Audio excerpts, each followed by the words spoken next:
The first of these is the witch's song from Macbeth.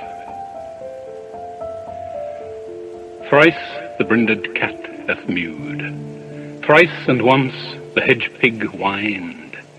Harper cries, 'Tis time, 'tis time. Round about the cauldron go, in the poisoned entrails throw.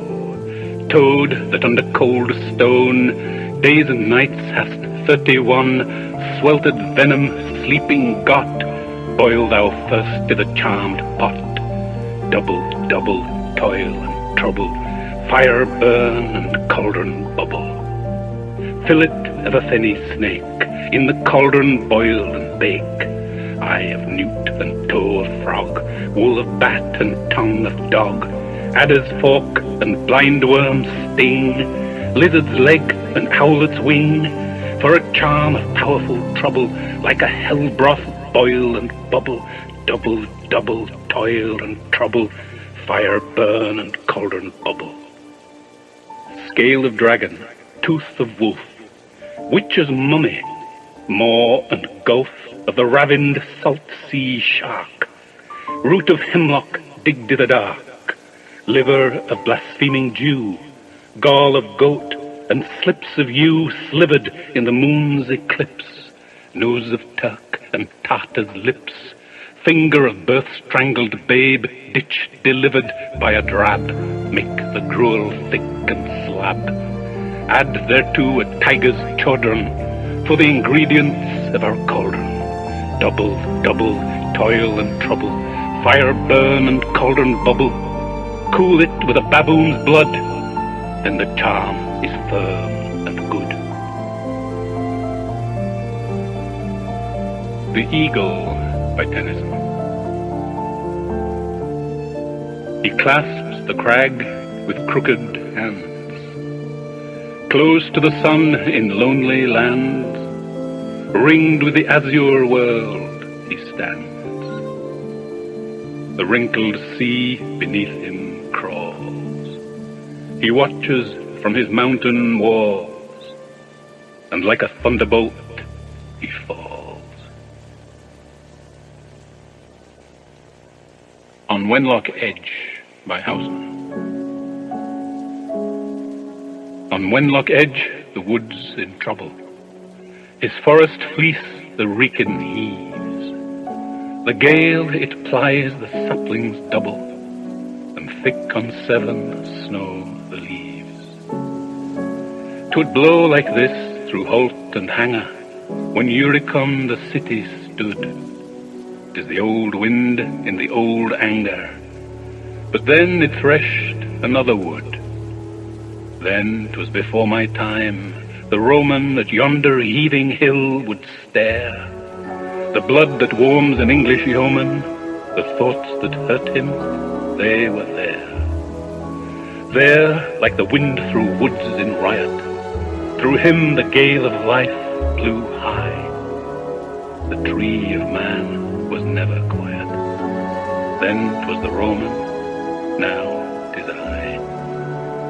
The gale, it plies the saplings double. It blows so hard 'twill soon be gone.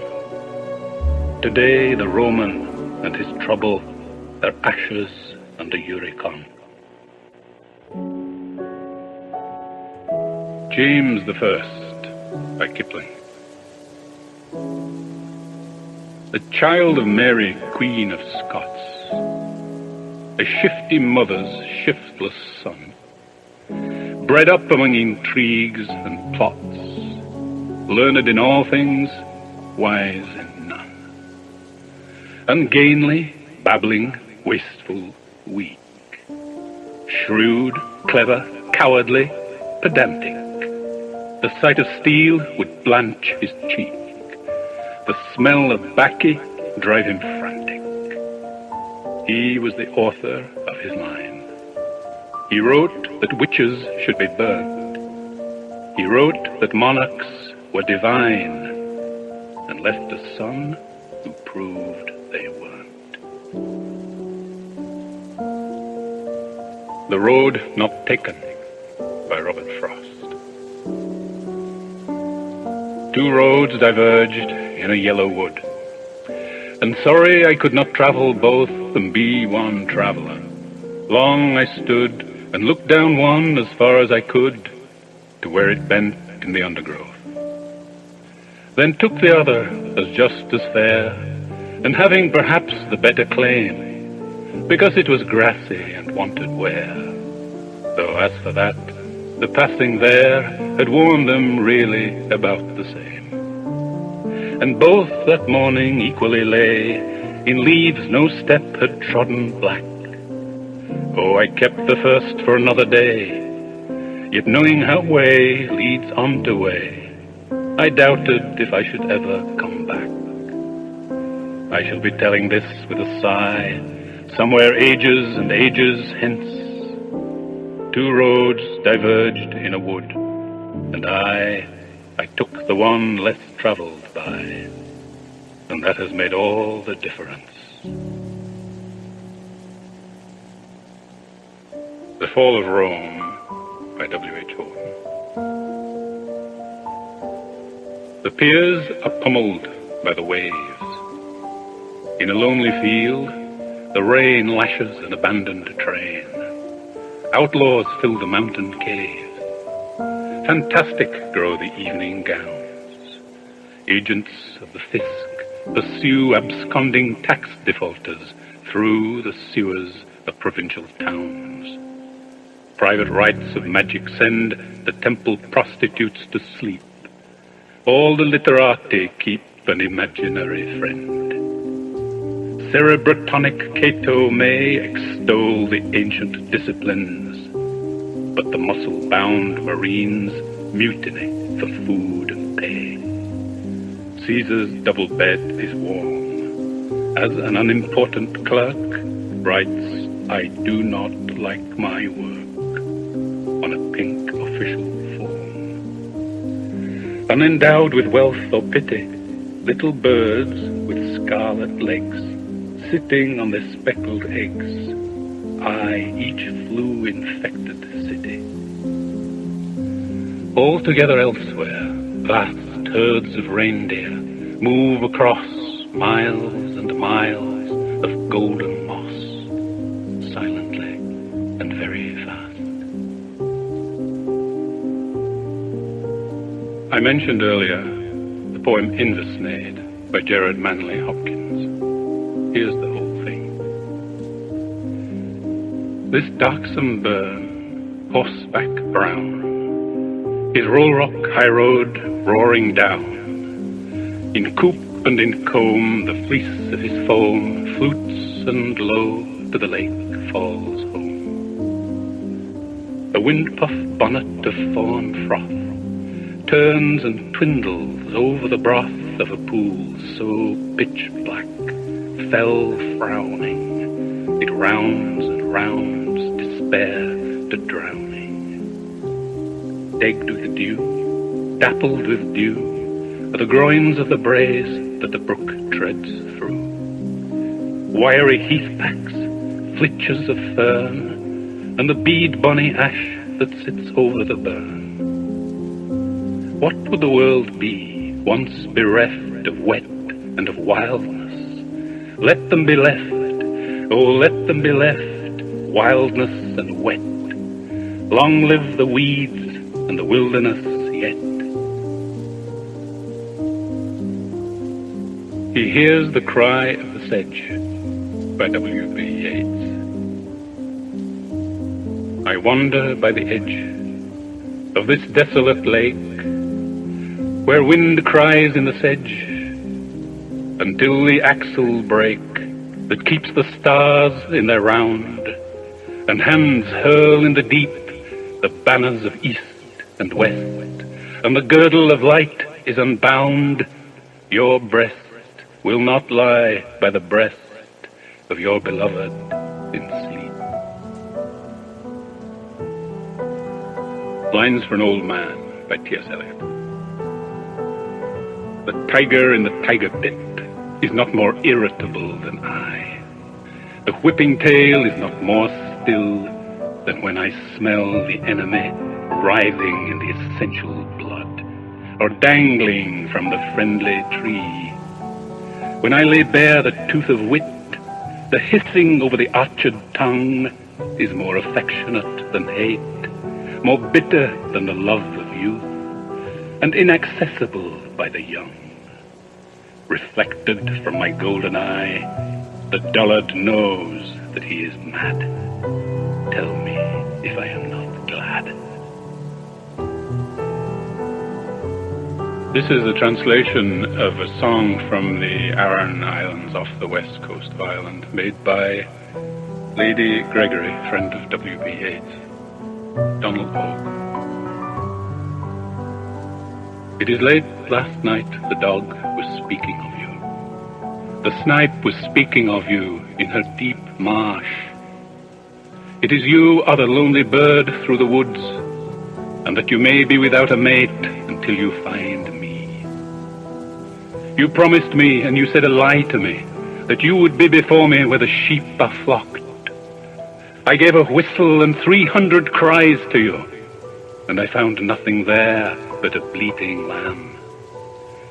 You promised me a thing that was hard for you, a ship of gold under a silver mast, 12 towns with a market in all of them, and a fine white court by the side of the sea.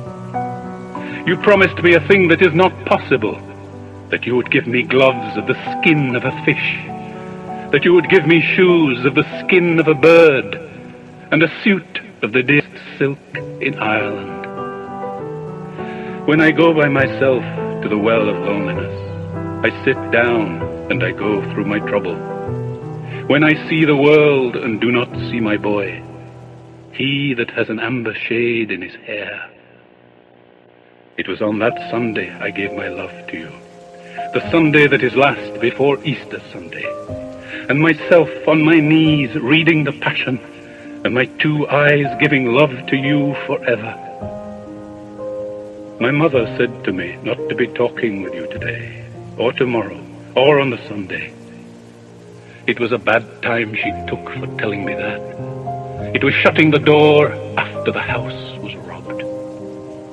My heart is as black as the blackness of the sloe, or as the black coal that is on the smith forge, or as the sole of a shoe left in white halls. It was you who put that darkness over my life. You have taken the east from me, you have taken the west from me. You have taken what is before me and what is behind me. You have taken the moon, you have taken the sun from me. And my fear is great that you have taken God from me. Upon Westminster Bridge, by William Wordsworth. Earth has not anything to show more fair. Dull would he be of soul who could pass by a sight so touching in its majesty. This city now doth, like a garment, wear the beauty of the morning, silent, bare. Ships, towers, domes, theatres, and temples lie open unto the fields and to the sky, all bright and glittering in the smokeless air. Never did sun more beautifully steep in his first splendour valley, rock, or hill. Ne'er saw I, never felt a calm so deep.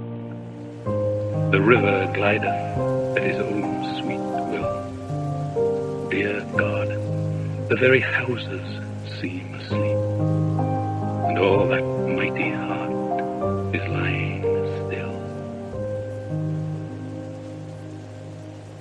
This is from an epistle to Dr. Arbuthnot by Alexander Pope. Let Sporus tremble. What? That thing of silk? Sporus, that mere white curd of ass's milk? Satire or sense, alas, can Sporus feel? Who breaks a butterfly upon a wheel? Yet let me flap this bug with gilded wings, this painted child of dirt that stinks and stings, whose buzz the witty and the fair annoys, yet wit ne'er tastes, and beauty ne'er enjoys. So well-bred spaniels civilly delight in mumbling of the game they dare not bite. Eternal smiles his emptiness betray, the shallow streams run dimpling all the way.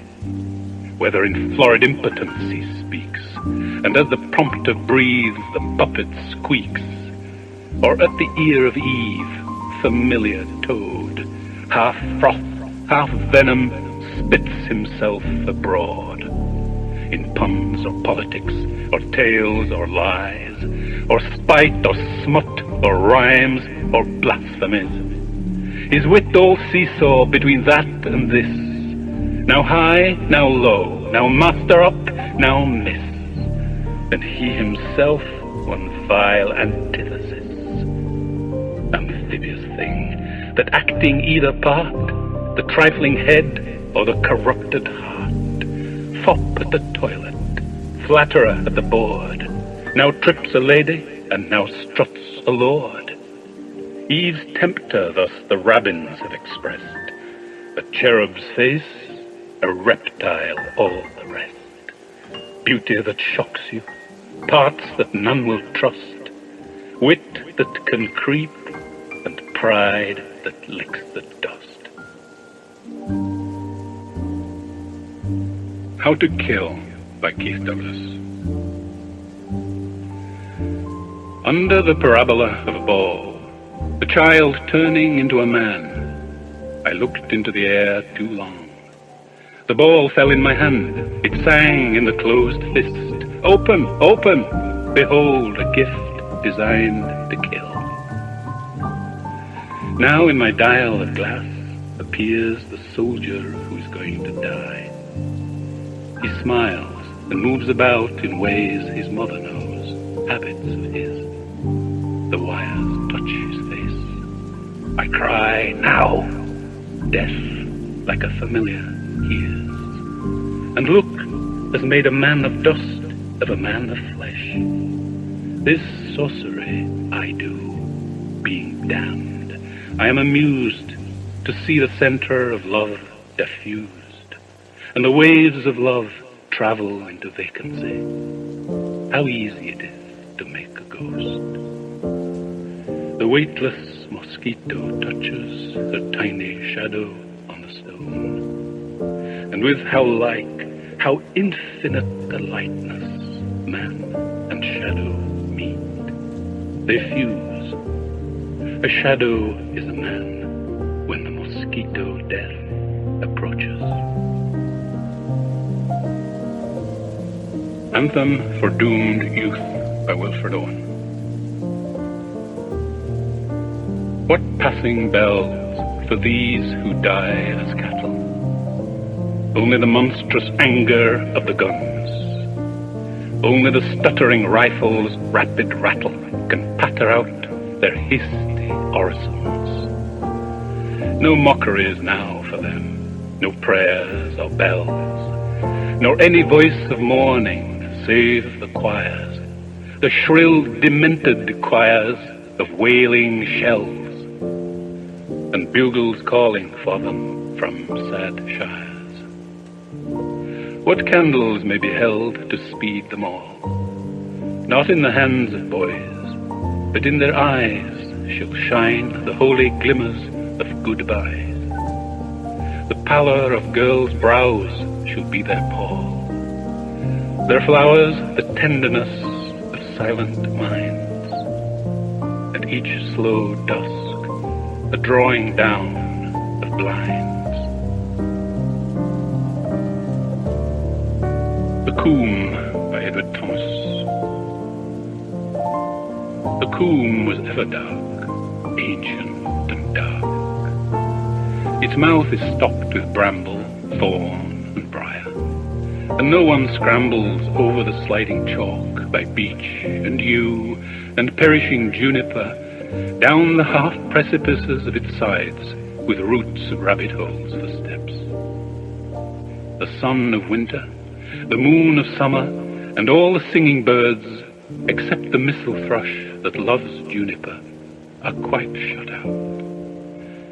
but far more ancient and dark the coombe seems since they killed the badger there, dug him out and gave him to the hounds, that most ancient Britain of English beasts. On the Late Massacre in Piedmont by John Milton. Avenge, O Lord, thy slaughtered saints, whose bones lie scattered on the Alpine mountains cold, even them who kept thy truth so pure of old, when all our fathers worshipped stocks and stones. Forget not, in thy book record their groans, who were thy sheep, and in their ancient fold slain by the bloody Piedmontese that rolled mother with infant down the rocks. Their moans the vales redoubled to the hills, and they to heaven. Their martyred blood and ashes sow o'er all the Italian fields, where still doth sway the triple tyrant, that from these may grow 100-fold, who, having learnt thy way, early may fly the Babylonian woe. Here by Horace Thomas. I am a man now. Pass your hand over my brow. You can feel the place where the brains grow. I am like a tree. From my top boughs I can see the footprints that led up to me. There is blood in my veins that has run clear of the stain contracted in so many loins. Why then are my hands red with the blood of so many dead? Is this where I was misled? Why are my hands this way, that they will not do as I say? Does no God hear when I pray? I have nowhere to go. The swift satellites show the clock of my whole being is slow. It is too late to depart for destinations not of the heart. I must stay here with my hurt. Meditation on the A30 by John Betjeman. A man on his own in a car is revenging himself on his wife. He opens the throttle and bubbles with dottle and puffs at his pitiful life. She's losing her looks very fast. She loses her temper all day. That lorry won't let me get past. This Minnie is blocking my way. Why can't you step on it and shift her? I can't go on crawling like this. At breakfast she said that she wished I was dead. Thank heavens we don't have to kiss. I'd like a nice blonde on my knee, and one who won't argue or nag. Who dares to come hooting at me? I only give way to a jag. You're balmy or plastered, I'll pass you, you bastard. I will overtake you, I will. As he clenches his pipe, his moment is ripe, and the corner's accepting its kill.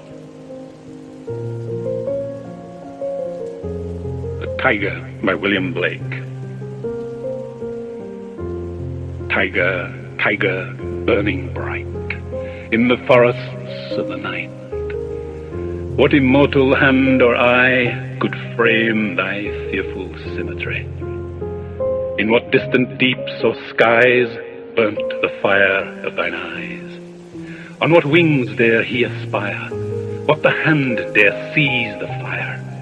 And what shoulder and what art could twist the sinews of thy heart? And when thy heart began to beat, what dread hand and what dread feet? What the hammer? What the chain? In what furnace was thy brain? What the anvil? What dread grasp dare its deadly terrors clasp? When the stars threw down their spears and watered heaven with their tears, did he smile his work to see? Did he who made the lamb make thee? Tiger, tiger, burning bright in the forests of the night, what immortal hand or eye dare frame thy fearful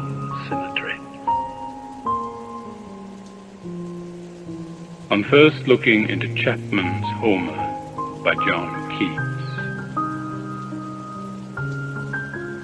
Much have I travelled in the realms of gold, and many goodly states and kingdoms seen. Round many western islands have I been, which bards in fealty to Apollo hold. Oft of one wide expanse had I been told, that deep-browed Homer ruled as his demesne. Yet did I never breathe its pure serene, till I heard Chapman speak out loud and bold. Then felt I like some watcher of the skies, when a new planet swims into his ken, or like stout Cortez, when with eagle eyes he stared at the Pacific, and all his men looked at each other with a wild surmise, silent upon a peak in Darien. Ozymandias by Shelley. I met a traveller from an antique land who said, "Two vast and trunkless legs of stone stand in the desert. Near them, on the sand, half sunk, a shattered visage lies, whose frown and wrinkled lip and sneer of cold command tell that its sculptor well those passions read, which yet survive, stamped on these lifeless things, the hand that mocked them, and the heart that fed." And on the pedestal these words appear, "My name is Ozymandias, King of Kings. Look on my works, ye mighty, and despair. Nothing beside remains. Round the decay of that colossal wreck, boundless and bare, the lone and level sands stretch far away. Like rain it sounded, by Emily Dickinson. Like rain it sounded till it curved, and then I knew 'twas wind. It walked as wet as any wave, but swept as dry as sand. When it had pushed itself away to some remotest plain, a coming as of hosts was heard. That was indeed the rain. It filled the wells, it pleased the pools, it warbled in the road, it pulled the spigot from the hills, and let the floods abroad. It loosened acres, lifted seas, the sights of centres stirred. Then, like Elijah, rode away upon a wheel of cloud.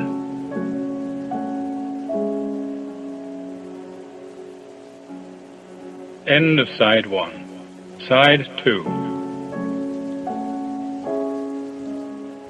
Mad Tom's Song by Anon. From the hag and hungry goblin that into rags would rend ye, the spirit that stands by the naked man in the Book of Moons defend ye, that of your 5 sound senses ye never be forsaken, nor wander from yourselves with Tom abroad to beg your bacon. While I do sing any food, any feeding, drink or clothing, come dame or maid, be not afraid, poor Tom will injure nothing. Of 30 bare years have I twice 20 been enraged, and of 40 been thrice times 15 in durance soundly caged, on the lordly lofts of Bedlam, with stubble soft and dainty, brave bracelets strong, sweet whips ding-dong, and wholesome hunger plenty. A thought I took for maudlin in a cruise of cockle pottage, with a thing thus tall, God bless you all, I befell into this dotage. I've slept not since the conquest, ere then I never waked, till the roguish fay of love, where I lay, me found and stripped me naked. When I showed her shorn my sow's face, and snigged my hairy barrel, at an oaken inn I'll pound my skin in a suit of gay apparel. The moon's my constant mistress, and the lonely owl my marrow. The flaming drake and the night crow make me music to my sorrow. The palsy plague my pulses if I prig your pigs or pullen, your culvers take, or matchless make your chanticleer or solon. When I want Brabant with Humphrey I sup, and when benighted I repose in pause with walking souls, and never am affrighted.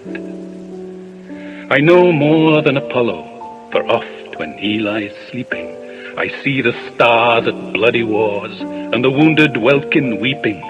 The moon embrace her shepherd, and the queen of love her warrior, when the first doth horn the star of the morn, and the next the heavenly farrier. The gypsies Snap and Pedro are none of Tom's camarados. The punk I scorn, and cutpurse sworn, and the roaring boys' bravados. The meek, the white, the gentle may handle, touch, and spare not. But those that cross Tom Rhinoceros do what the panther dare not. With a host of furious fancies, whereof I am commander, with a burning spear and a horse of air, to the wilderness I wander. By a night of ghosts and shadows I summoned am to Tournay. 10 leagues beyond the wide world's end, methinks it is no journey. I'll bark against the dog-star, I'll crow away the morning, I'll chase the moon till it be noon, and make her leave her horning. But I'll find merry mad Maudlin, and seek whate'er betides her, and I will love beneath or above the dirty earth that hides her. While I do sing, any food, any feeding, drink, or clothing, come dame or maid, be not afraid, poor Tom will injure nothing. Jabberwocky by Lewis Carroll. 'Twas brillig, and the slithy toves did gyre and gimble in the wabe. All mimsy were the borogoves, and the mome raths outgrabe. Beware the jabberwock, my son, the jaws that bite, the claws that catch. Beware the jubjub bird, and shun the frumious bandersnatch. He took his vorpal sword in hand, long time the manxome foe he sought. So rested he by the tum-tum tree, and stood a while in thought. And as in uffish thought he stood, a jabberwock with eyes of flame came whiffling through the tulgey wood, and burbled as it came. 1, 2, 1, 2, and through the vorpal blade went stick-a-snack. He left it dead, and with its head he went galumphing back. And hast thou slain the jabberwock? Come to my arms, my beamish boy. O frabjous day, Callooh, Calais, he chortled in his joy. 'Twas brillig, and the slithy toves did gyre and gimble in the wabe. All mimsy were the borogoves, and the mome raths outgrabe. Field Glasses by Andrew Young. Though buds still speak in hints, and frozen ground has set the flints as fast as precious stones, and birds perch on the boughs, silent as cones. Suddenly waked from sloth, young trees put on a 10 years' growth, and stones double their size, drawn nearer through field glasses' greater eyes. Why I borrow their sight is not to give small birds a fright. Creeping up close by inches, I make the trees come, bringing tits and finches. I lift a field itself as lightly as I might a shelf, and the rooks do not rage, caught for a moment in my crystal cage. And while I stand and look, their private lives an open book, I feel so privileged, my shoulders prick as though they were half-fledged. An Epitaph by Walter de la Mare. Here lies a most beautiful lady, light of step and heart was she. I think she was the most beautiful lady that ever was in the West Country. But beauty vanishes, beauty passes, however rare, rare it be. And when I crumble, who will remember this lady of the West Country? My Mistress' Eyes by William Shakespeare. My mistress' eyes are nothing like the sun. Coral is far more red than her lips red. If snow be white, why then her breasts are dun. If hairs be wires, black wires grow on her head. I have seen roses damask red and white, but no such roses see I in her cheeks. And in some perfumes is there more delight than in the breath that from my mistress reeks. I love to hear her speak, yet well I know that music hath a far more pleasing sound. I grant I never saw a goddess go. My mistress, when she walks, treads on the ground. And yet, by heaven, I think my love as rare as any she belied with false compare. La figlia che piange by T.S. Eliot.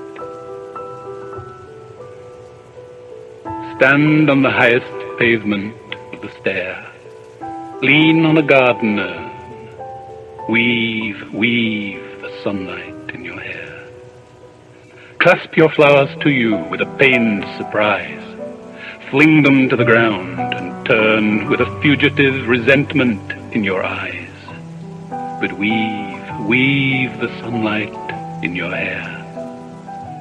So I would have had him leave. So I would have had her stand and grieve.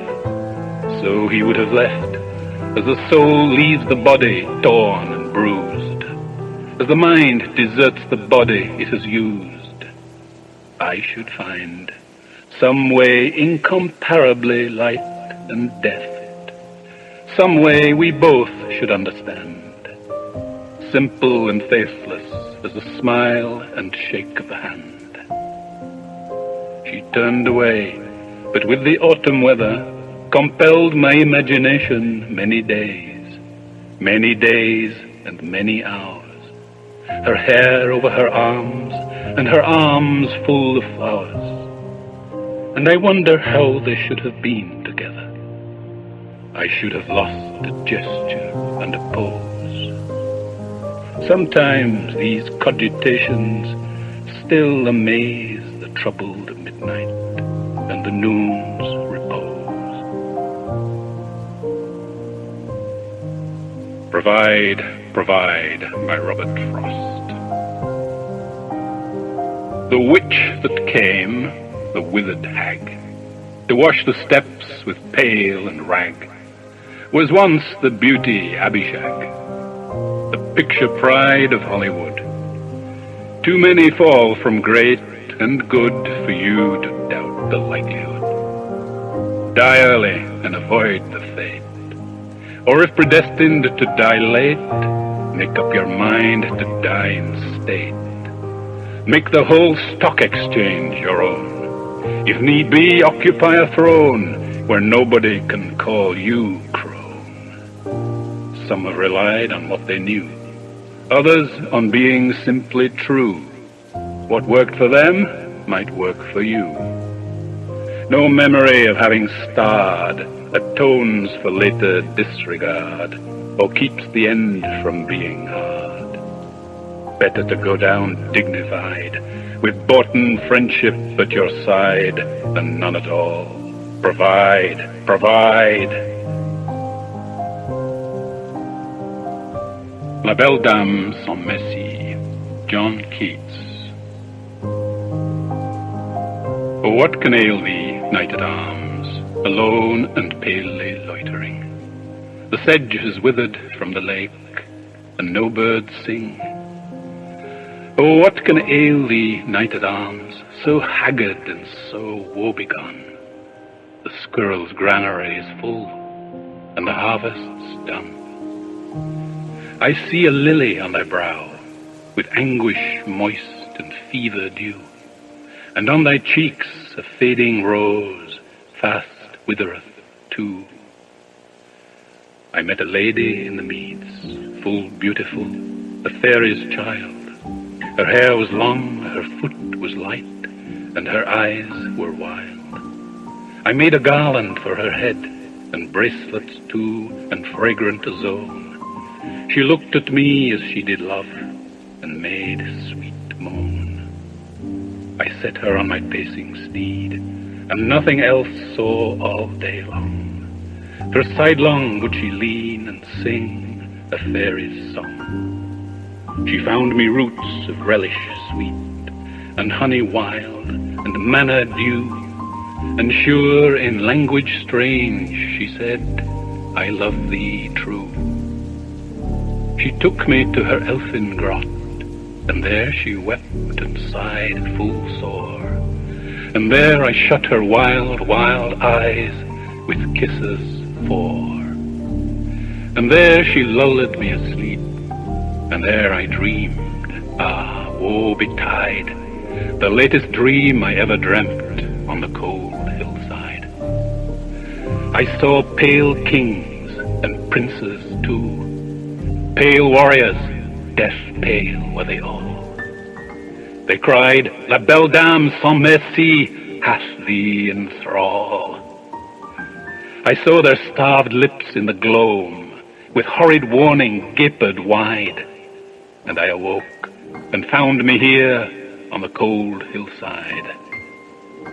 And this is why I sojourn here, alone and palely loitering, though the sedge is withered from the lake, and no birds sing. Piano by D.H. Lawrence. Softly in the dusk, a woman is singing to me, taking me back down the vista of years, till I see a child sitting under the piano, in the boom of the tingling strings, and pressing the small, poised feet of a mother who smiles as she sings. In spite of myself, the insidious mastery of song betrays me back, till the heart of me weeps to belong to the old Sunday evenings at home, with winter outside, and hymns in the cozy parlor, the tinkling piano our guide. So now it is vain for the singer to burst into clamor with a great black piano appassionato. The glamour of childish days is upon me. My manhood is cast down in the flood of remembrance. I weep like a child for the past. The Solitary Reaper by William Wordsworth. Behold her single in the field, yon solitary highland lass, reaping and singing by herself. Stop here, or gently pass. Alone she cuts and binds the grain, and sings a melancholy strain. Oh, listen, for the vale profound is overflowing with the sound. No nightingale did ever chaunt more welcome notes to weary bands of travellers in some shady haunt among Arabian sands. A voice so thrilling ne'er was heard in springtime from the cuckoo bird, breaking the silence of the seas among the farthest Hebrides. Will no one tell me what she sings? Perhaps the plaintive numbers flow for old, unhappy, far-off things and battles long ago. Or is it some more humble lay, familiar matter of today, some natural sorrow, loss, or pain that has been and may be again? Whate'er the theme, the maiden sang as if her song could have no ending. I saw her singing at her work, and o'er the sickle bending, I listened, motionless and still, and as I mounted up the hill, the music in my heart I bore, long after it was heard no more. Kubla Khan by Coleridge. In Xanadu did Kubla Khan a stately pleasure dome decree, where Alf, the sacred river, ran through caverns measureless to man, down to a sunless sea.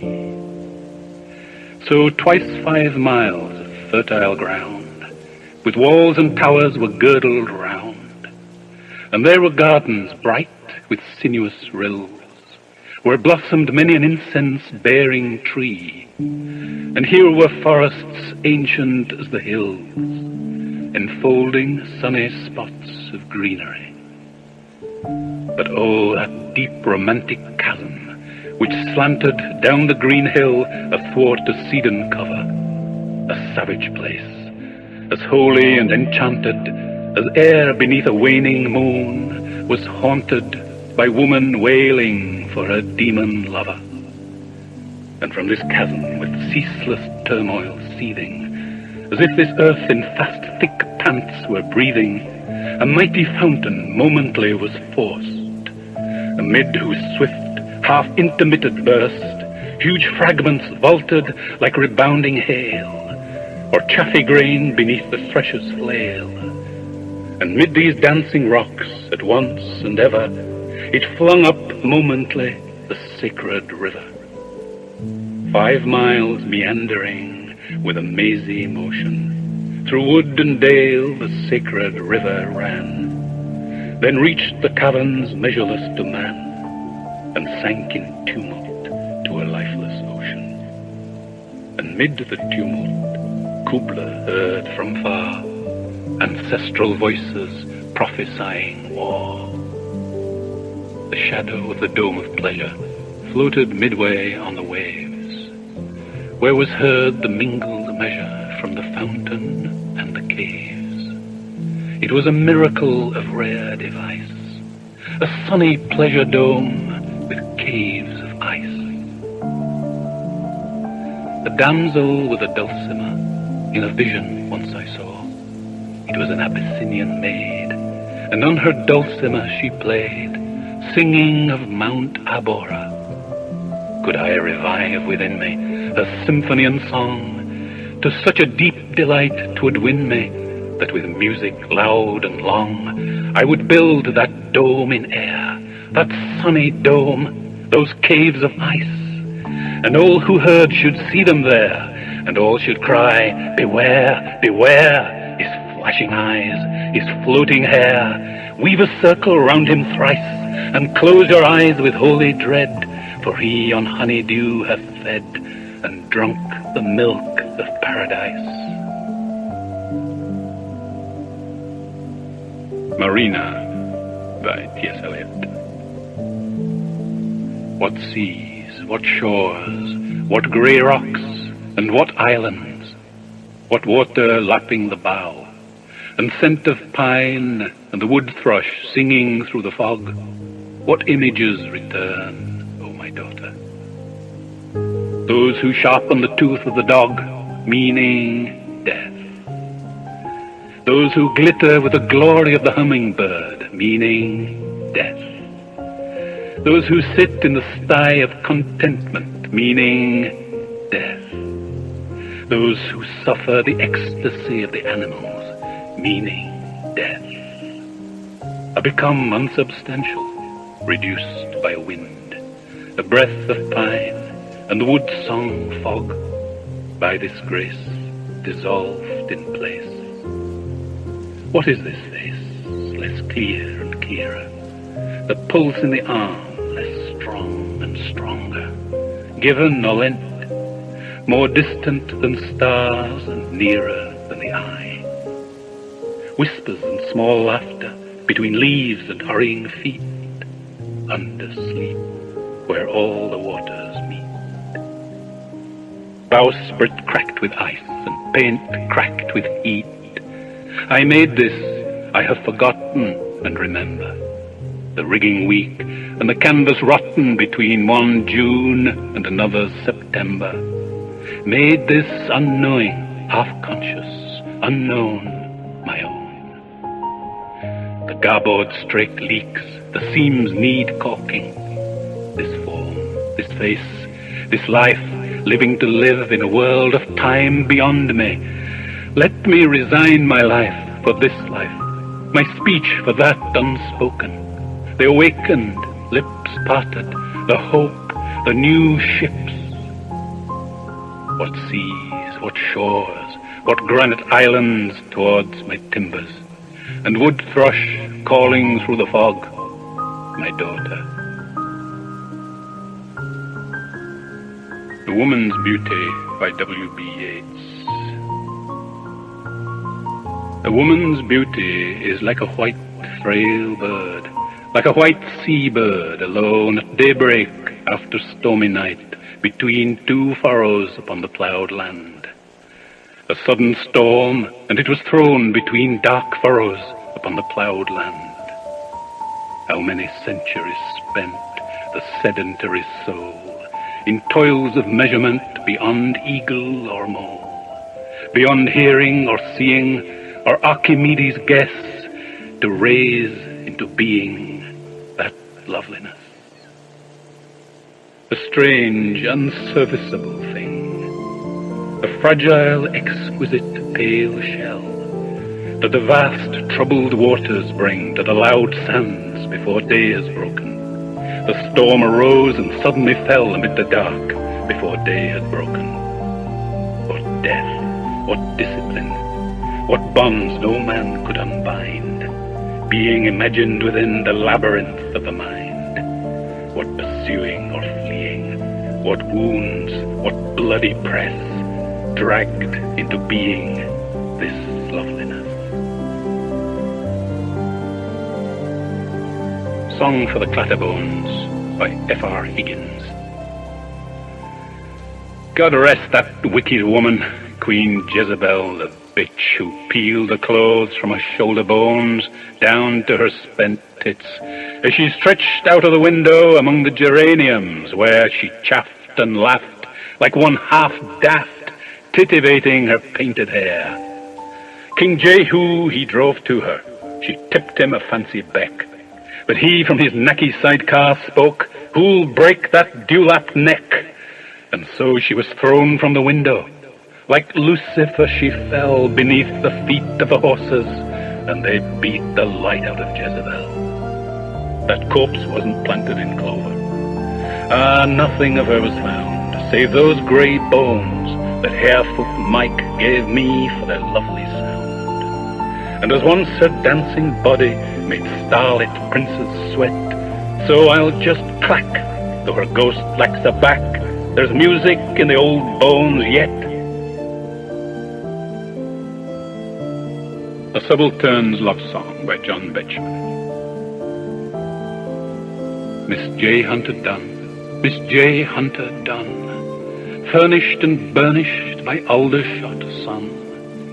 What strenuous singles we played after tea, we in the tournament, you against me. Love 30, love 40, oh weakness of joy, the speed of a swallow, the grace of a boy. With carefulest carelessness, gaily you won. I am weak from your loveliness, Joan Hunter Dunn.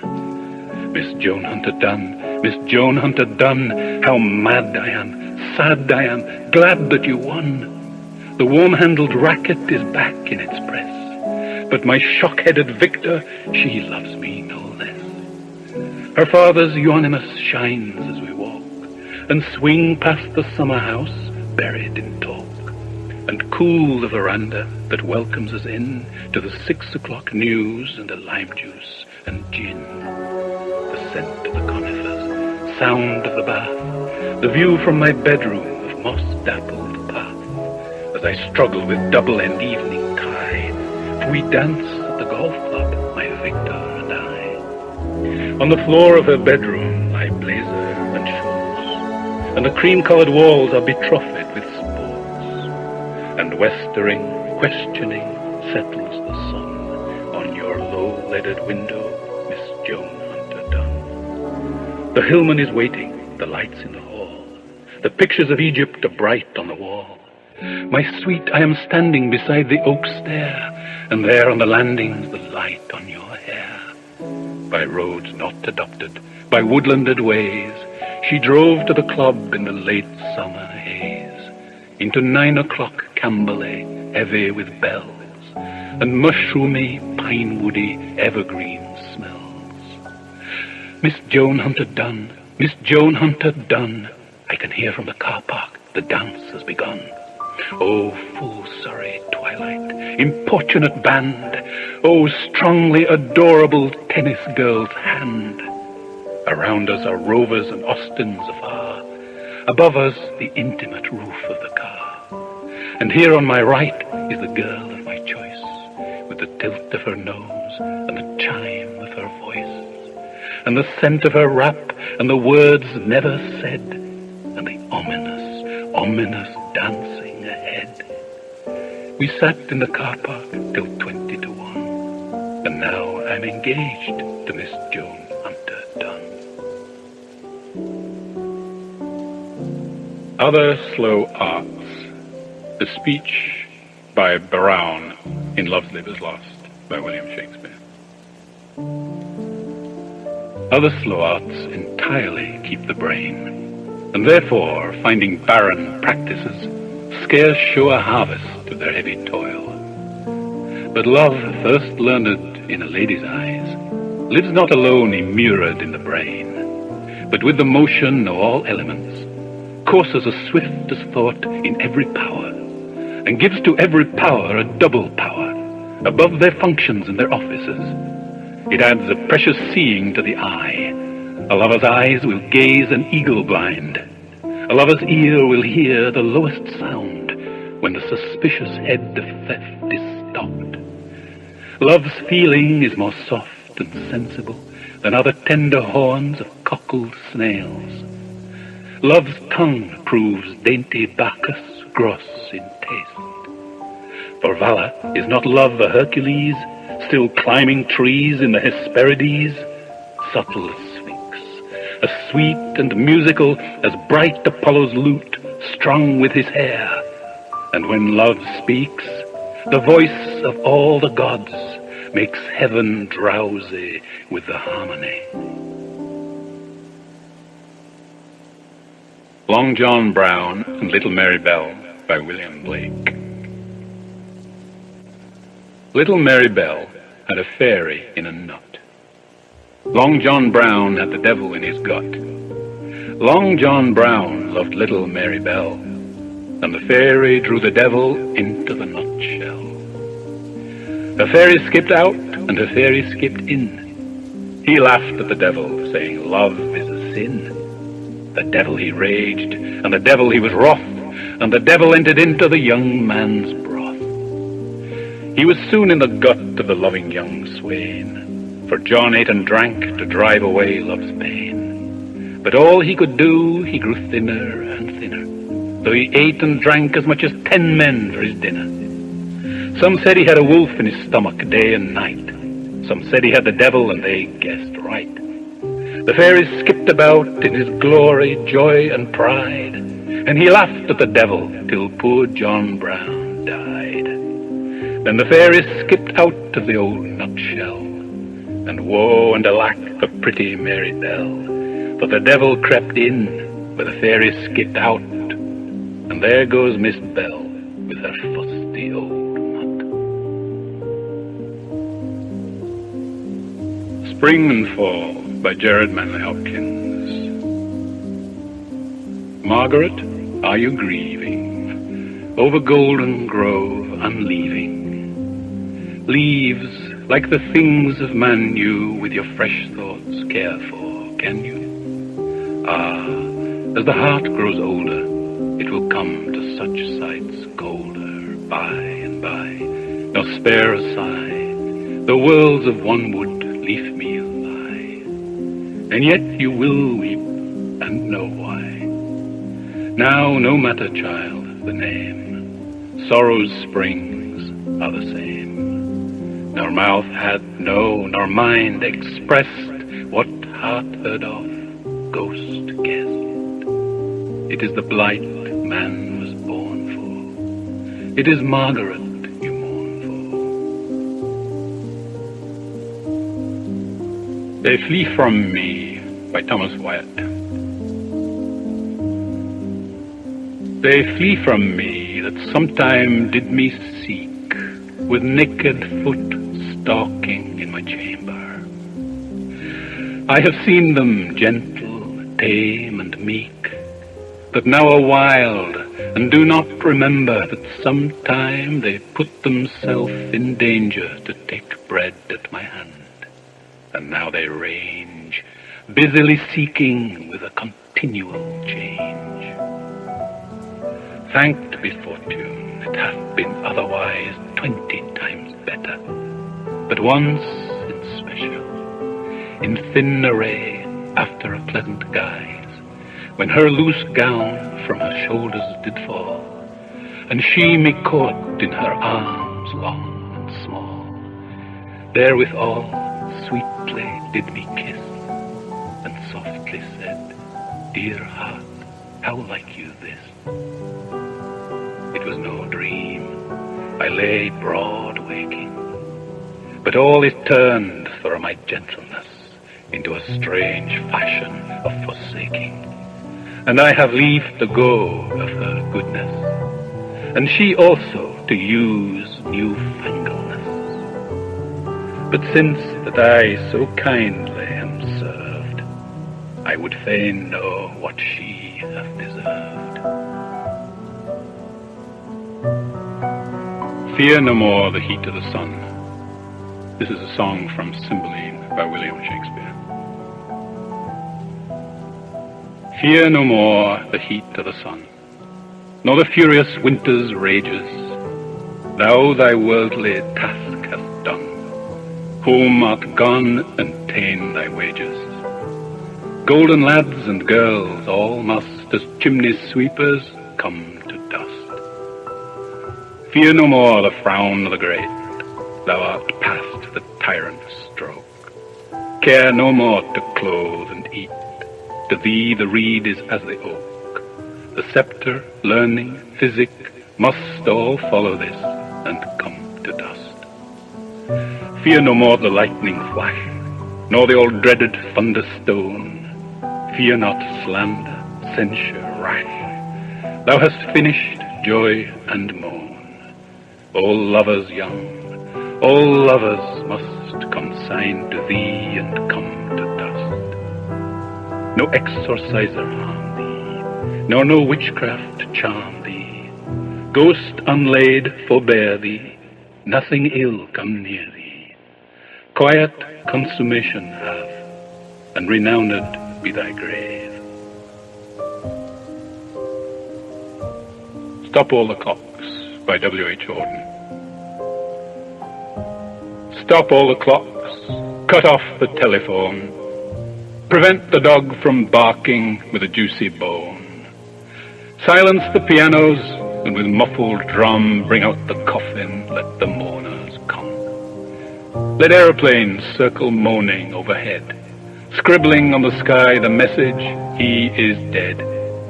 Put crepe boughs around the white necks of the public doves. Let the traffic policeman wear black cotton gloves. He was my north, my south, my east and west, my working week and my Sunday rest, my noon, my midnight, my talk, my song. I thought that love would last forever. I was wrong. The stars are not wanted now. Put out every one. Pack up the moon and dismantle the sun. Pour away the ocean and sweep up the wood. For nothing now can ever come to any good. The Smile by William Blake. There is a smile of love, and there is a smile of deceit, and there is a smile of smiles in which these two smiles meet. And there is a frown of hate, and there is a frown of disdain.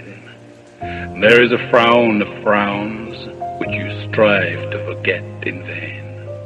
For it sticks in the heart's deep core, and it sticks in the deep backbone, and no smile that ever was smiled, but only one smile alone, that betwixt the cradle and grave it only once smiled can be. But when it once is smiled, there's an end to all misery. Blue Girls by John Crowe Ransom. Twirling your blue skirts, traveling the sward, under the towers of your seminary, go listen to your teachers, old and contrary, without believing a word. Tie the white fillets then about your hair, and think no more of what will come to pass than bluebirds that go walking on the grass and chattering on the air. Practice your beauty, blue girls, before it fail, and I will cry with my loud lips and publish beauty which all our power shall never establish. It is so frail.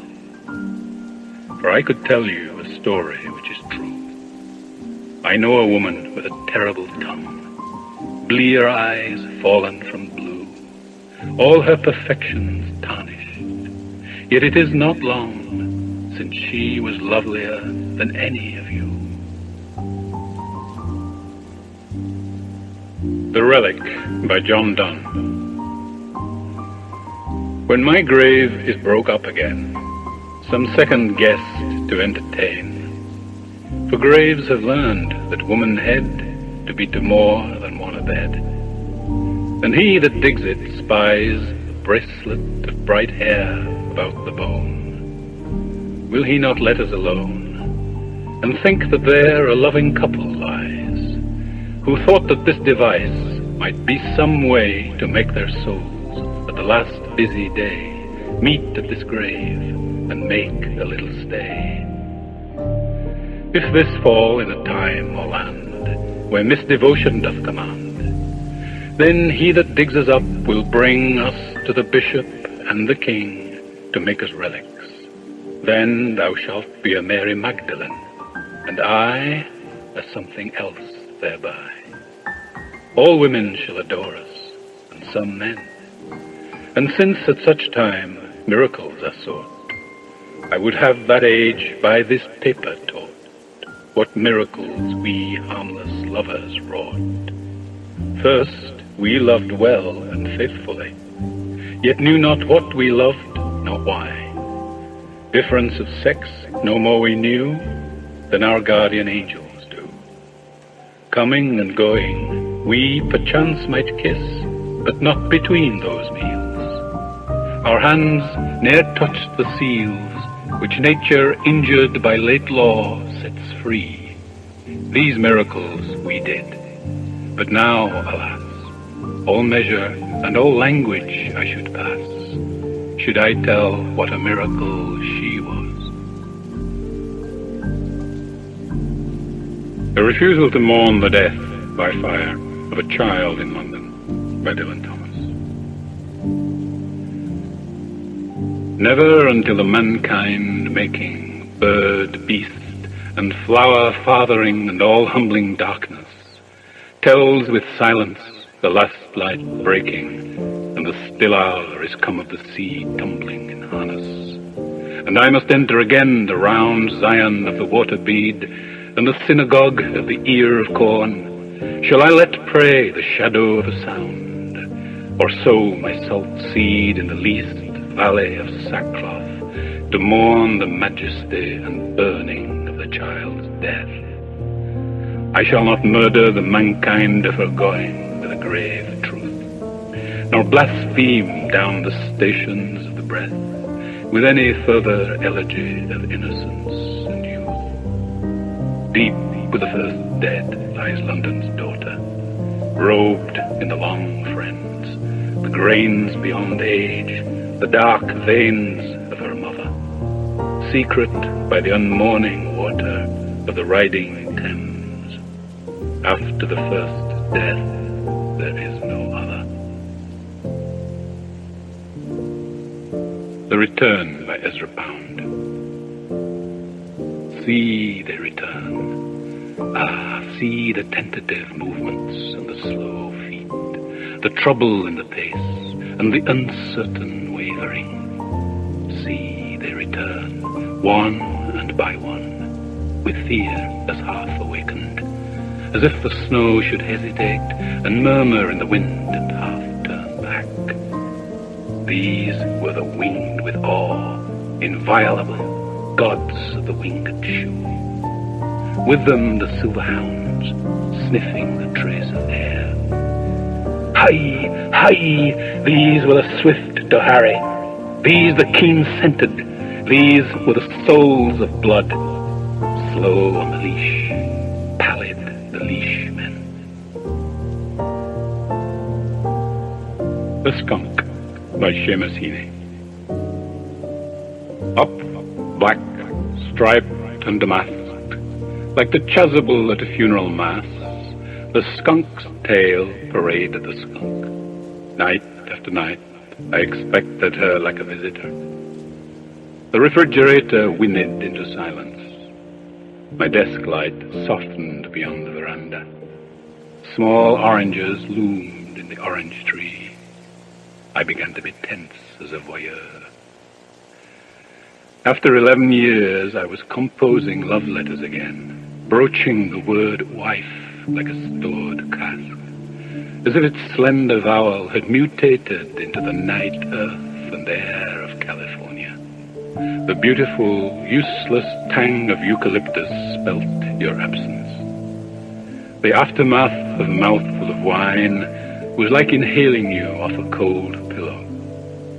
And there she was, the intent and glamorous, ordinary, mysterious skunk, mythologized, demythologized, snuffing the boards 5 feet beyond me. It all came back to me last night, stirred by the soot fall of your things at bedtime. Your head down, tail up, hunt in a bottom drawer for the black plunge line night dress.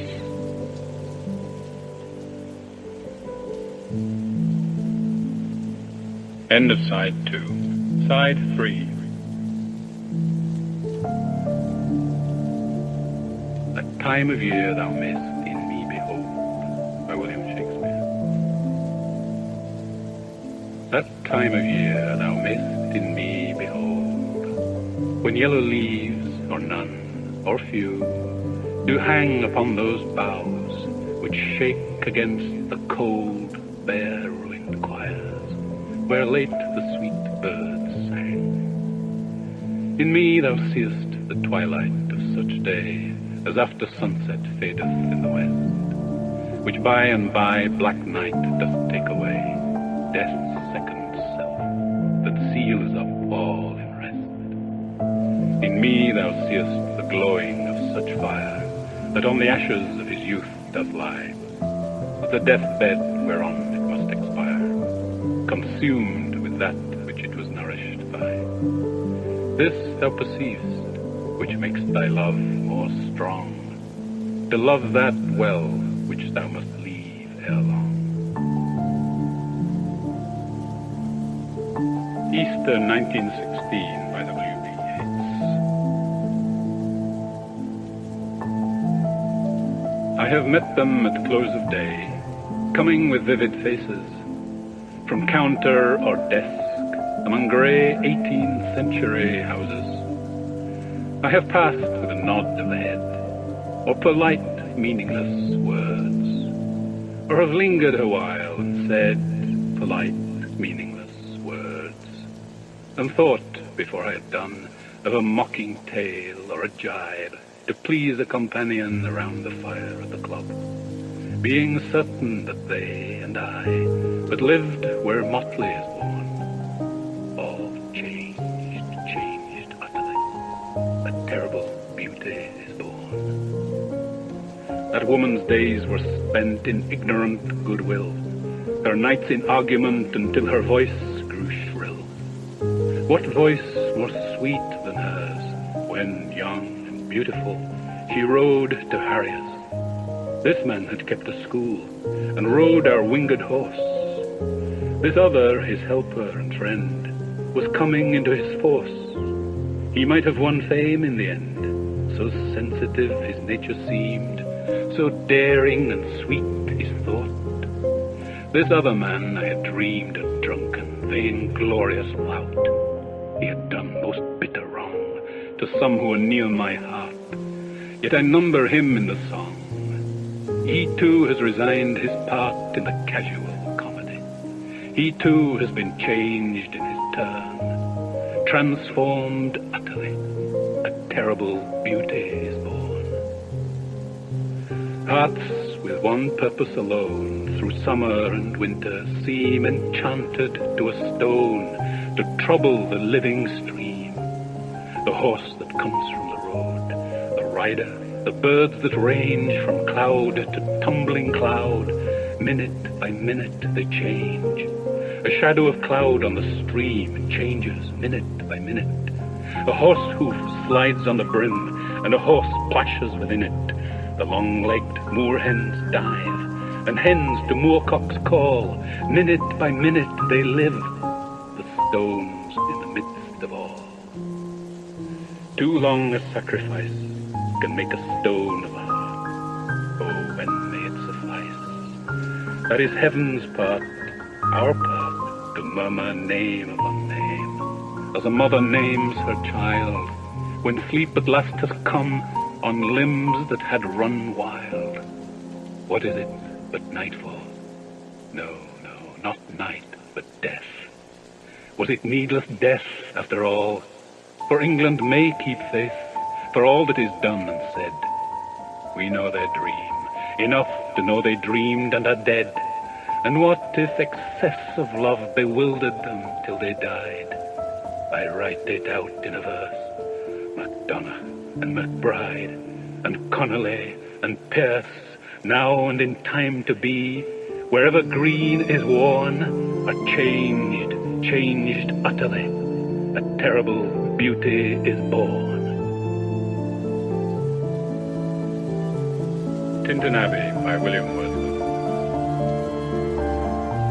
5 years have passed, 5 summers with a length of 5 long winters, and again I hear these waters rolling from their mountain springs with a soft inland murmur. Once again do I behold these steep and lofty cliffs, that on a wild, secluded scene impress thoughts of more deep seclusion, and connect the landscape with the quiet of the sky.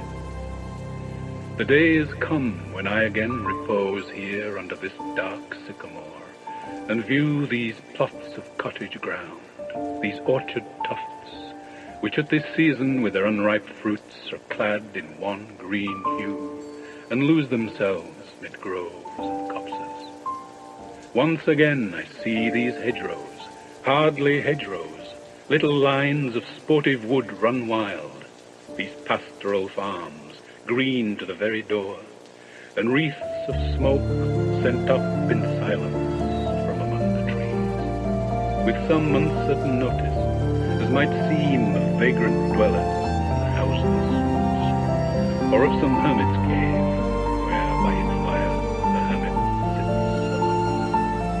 These beauteous forms, through a long absence, have not been to me as is a landscape to a blind man's eye, but oft in lonely rooms, and mid the din of towns and cities, I have owed to them in hours of weariness sensations sweet, felt in the blood and felt along the heart, and passing even into my purer mind with tranquil restoration.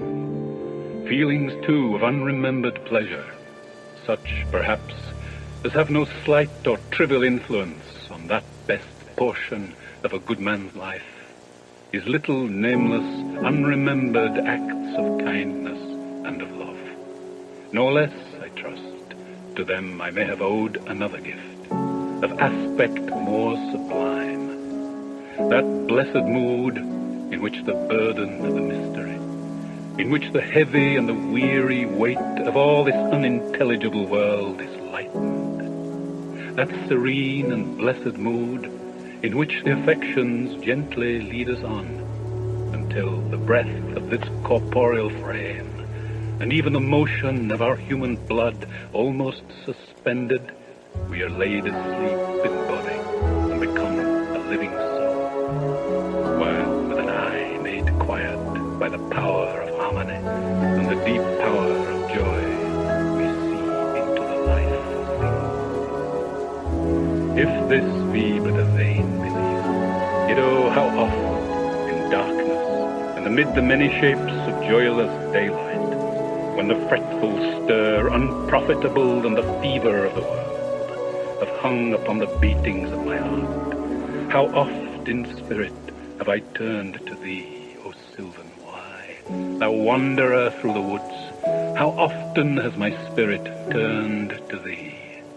And now, with gleams of half-extinguished thought, with many recognitions dim and faint, and somewhat of a sad perplexity, the picture of the mind revives again, while here I stand, not only with the sense of present pleasure, but with pleasing thoughts that in this moment there is life and food for future years, and so I dare to hope, though changed, no doubt, from what I was when first I came among these hills, when like a roe I bounded o'er the mountains, by the sides of the deep rivers and the lonely streams, wherever nature led, more like a man flying from something that he dreads than one who sought the thing he loved. For nature then, the coarser pleasures of my boyish days, and their glad animal movements all gone by, to me was all in all. I cannot paint what then I was. The sounding cataract haunted me like a passion. The tall rock, the mountain, and the deep and gloomy wood, their colours and their forms, were then to me an appetite, a feeling and a love, that had no need of a remoter charm by thought supplied, nor any interest unborrowed from the eye. That time is past, and all its aching joys are now no more, and all its dizzy raptures. Not for this faint I, no mourn, no murmur. Other gifts have followed. For such loss I would believe abundant recompense.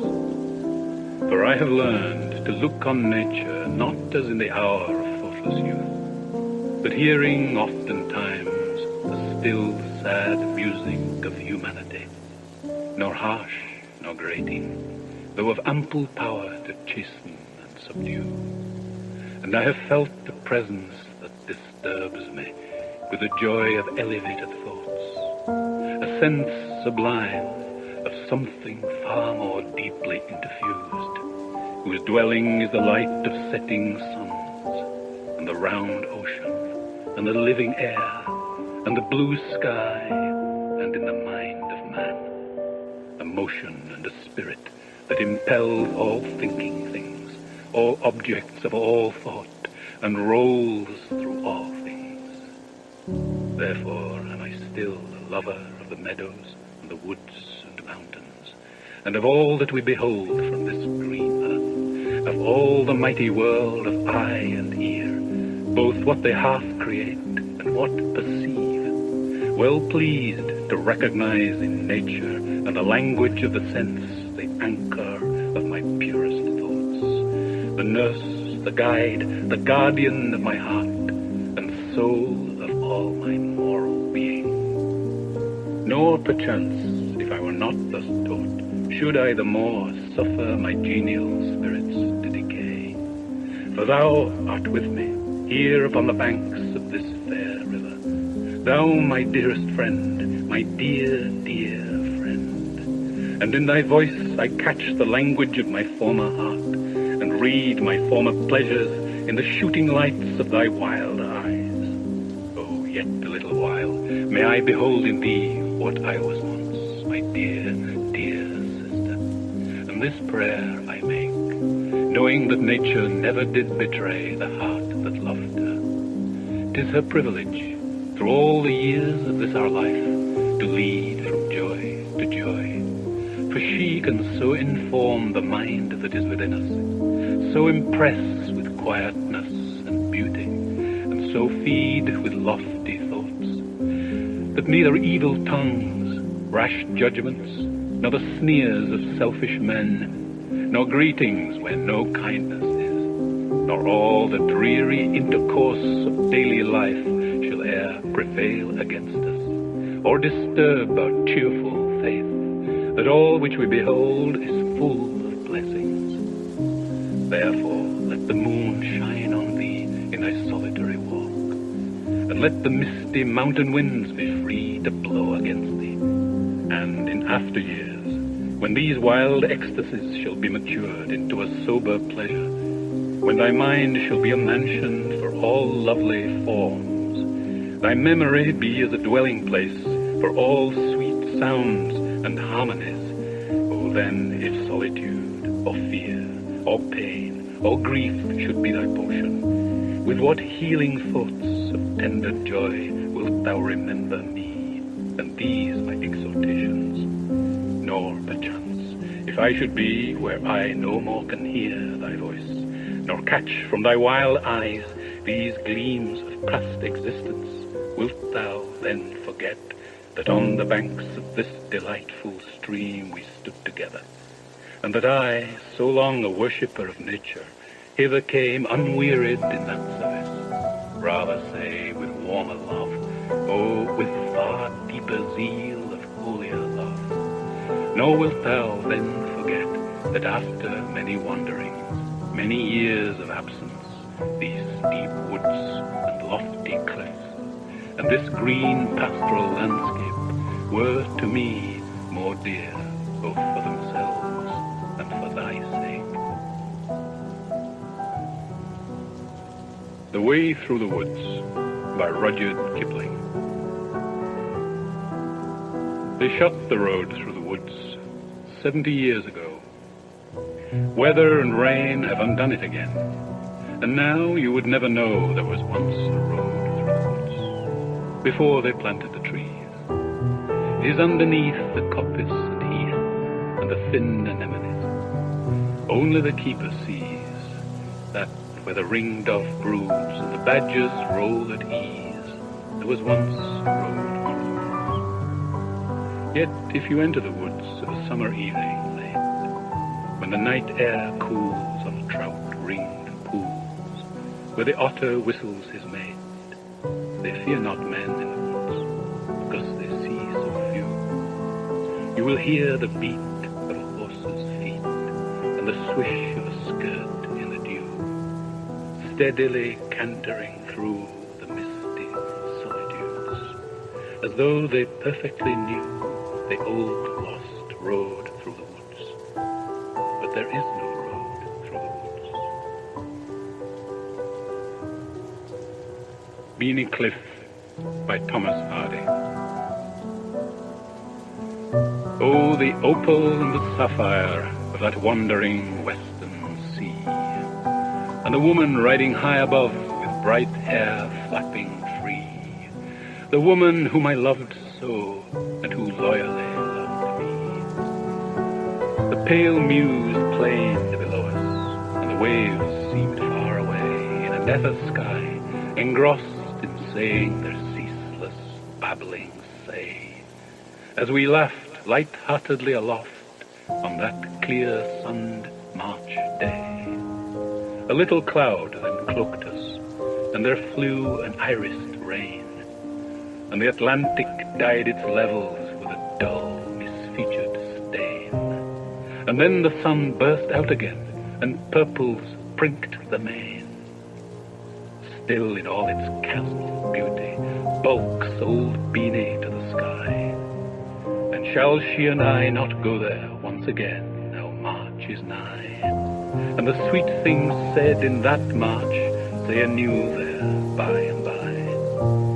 What if still in chasmal beauty looms that wild, weird western shore? The woman now is elsewhere, whom the ambling pony bore, and nor knows nor cares for Beanie, and will laugh there nevermore. The Windover by Gerard Manley Hopkins. I court this morning morning's minion, kingdom of daylight's dauphin, dappled dawn drawn falcon, in his riding of the rolling level underneath him, steady air, and striding high there, how he rung upon the rein of a wimpling wing in his ecstasy. Then off, forth on swing, as a skate's heel sweeps smooth on a bow bend, the hurl and gliding rebuffed the big wind. My heart in hiding stirred for a bird, the achieve of, the mastery of a thing. Brute, beauty, and valor and act, O air, pride, plume, here buckle, and the fire that breaks from thee then, a billion times told lovelier, more dangerous. O my chevalier, no wonder that sheer plod makes plough down Sicilian shine, and blue bleak embers, ah, my dear, fall, gall themselves, and gash gold vermilion. There's a certain slant of light by Emily Dickinson. There's a certain slant of light, winter afternoons, that oppresses like the heft of cathedral tunes. Heavenly hurt it gives us, we can find no scar, but internal difference where the meanings are. None may teach it any. 'Tis the seal despair, an imperial affliction, centers of the air. When it comes, the landscape listens, shadows hold their breath.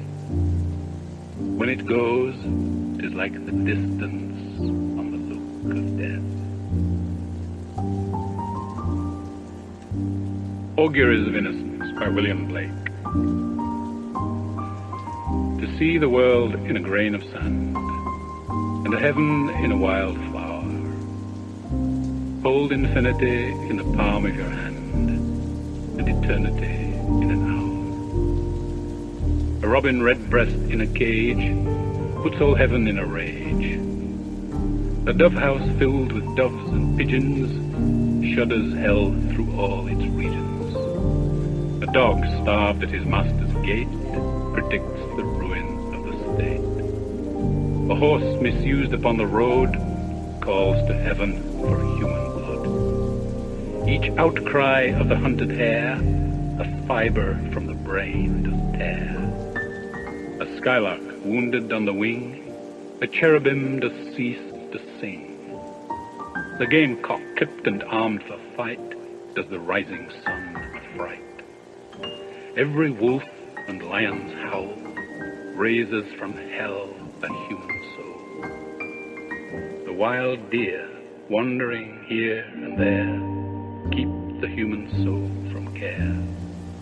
The lamb misused breeds public strife, and yet forgives the butcher's knife. The bat that flits at close of eve has left the brain that won't believe. The owl that calls upon the night speaks the unbeliever's fright. He who shall hurt the little wren shall never be beloved by men. He who the ox to wrath has moved shall never be by woman loved. The wanton boy that kills the fly shall feel the spider's enmity. He who torments the chafer's sprite weaves a bower in endless night. The caterpillar on the leaf repeats to thee thy mother's grief. Kill not the moth nor butterfly, for the last judgment draweth nigh. He who shall train the horse to war shall never pass the polar bar. The beggar's dog and widow's cat, feed them and thou wilt grow fat. The gnat that sings his summer song poison gets from slander's tongue. The poison of the snake and newt is the sweat of envy's foot. The poison of the honeybee is the artist's jealousy. The prince's robes and beggar's rags are toadstools on the miser's bags. A truth that's told with bad intent beats all the lies you can invent. It is right, it should be so. Man was made for joy and woe. And when this we rightly know, through the world we safely go. Joy and woe are woven fine, a clothing for the soul divine. Under every grief and pine runs a joy with silken twine. The babe is more than swaddling bands. Throughout all these human lands, tools were made and born were hands. Every farmer understands. Every tear from every eye becomes a babe in eternity. This is caught by females bright and returned to its own delight. The bleat, the bark, bellow and roar are waves that beat on heaven's shore. The babe that weeps the rod beneath writes revenge in realms of death. The beggar's rags fluttering in air does to rags the heavens tear. The soldier, armed with sword and gun, palsied strikes the summer's sun. The poor man's farthing is worth more than all the gold on Afric's shore. One mite wrung from the laborer's hands shall buy and sell the miser's lands. Or if protected from on high, does that whole nation sell and buy? He who mocks the infant's faith shall be mocked in age and death. He who shall teach the child to doubt, the rotting grave shall ne'er get out. He who respects the infant's faith triumphs over hell and death. The child's toys and the old man's reasons are the fruits of the two seasons. The questioner who sits so sly shall never know how to reply. He who replies to words of doubt doth put the light of knowledge out. The strongest poison ever known came from Caesar's laurel crown. Naught can deform the human race like to the armor's iron brace. When gold and gems adorn the plough, to peaceful hearts shall envy bow. A riddle or the cricket's cry is to doubt a fit reply. The emmet's inch and eagle's mile make lame philosophy to smile. He who doubts from what he sees will ne'er believe, do what you please. If the sun and moon should doubt, they'd immediately go out. To be in a passion you good may do, but no good if a passion is in you. The whore and gambler, by the state licensed to build that nation's fate. The harlot's cry from street to street shall weave old England's winding sheet. The winner's shout, the loser's curse, dance before dead England's hearse. Every night and every morn, some to misery are born. Every morn and every night, some are born to sweet delight. Some are born to sweet delight, some are born to endless night. We are led to believe a lie when we see not through the eye, which was born in a night to perish in a night, when the soul slept in beams of light. God appears and God is light to those poor souls who dwell in night, but does a human form display to those who dwell in realms of day. Invictus by W.E. Henley. Out of the night that covers me, black as a pit from pole to pole, I thank whatever gods may be for my unconquerable soul. In the fell clutch of circumstance, I have not winced nor cried aloud. Under the bludgeonings of chance, my head is bloody but unbowed.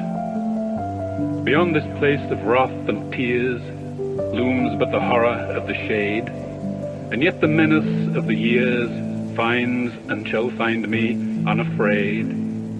It matters not how strait the gate, how charged with punishments the scroll. I am the master of my fate.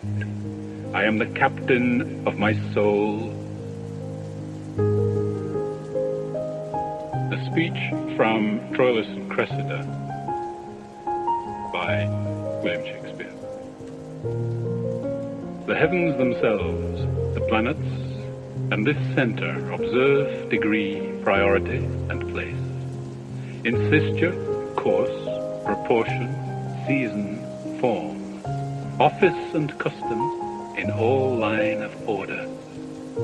And therefore is the glorious planet Sol in noble eminence enthroned and sphered amidst the other, whose medicinable eye corrects the ill aspects of planets evil, and posts, like the commandment of a king, sans check to good and bad.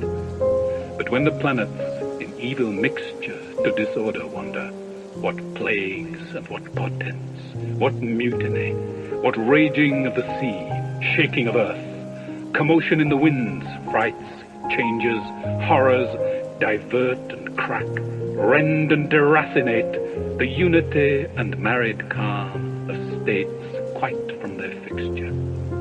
Oh, when degree is shaked, which is the ladder to all high designs, the enterprise is sick.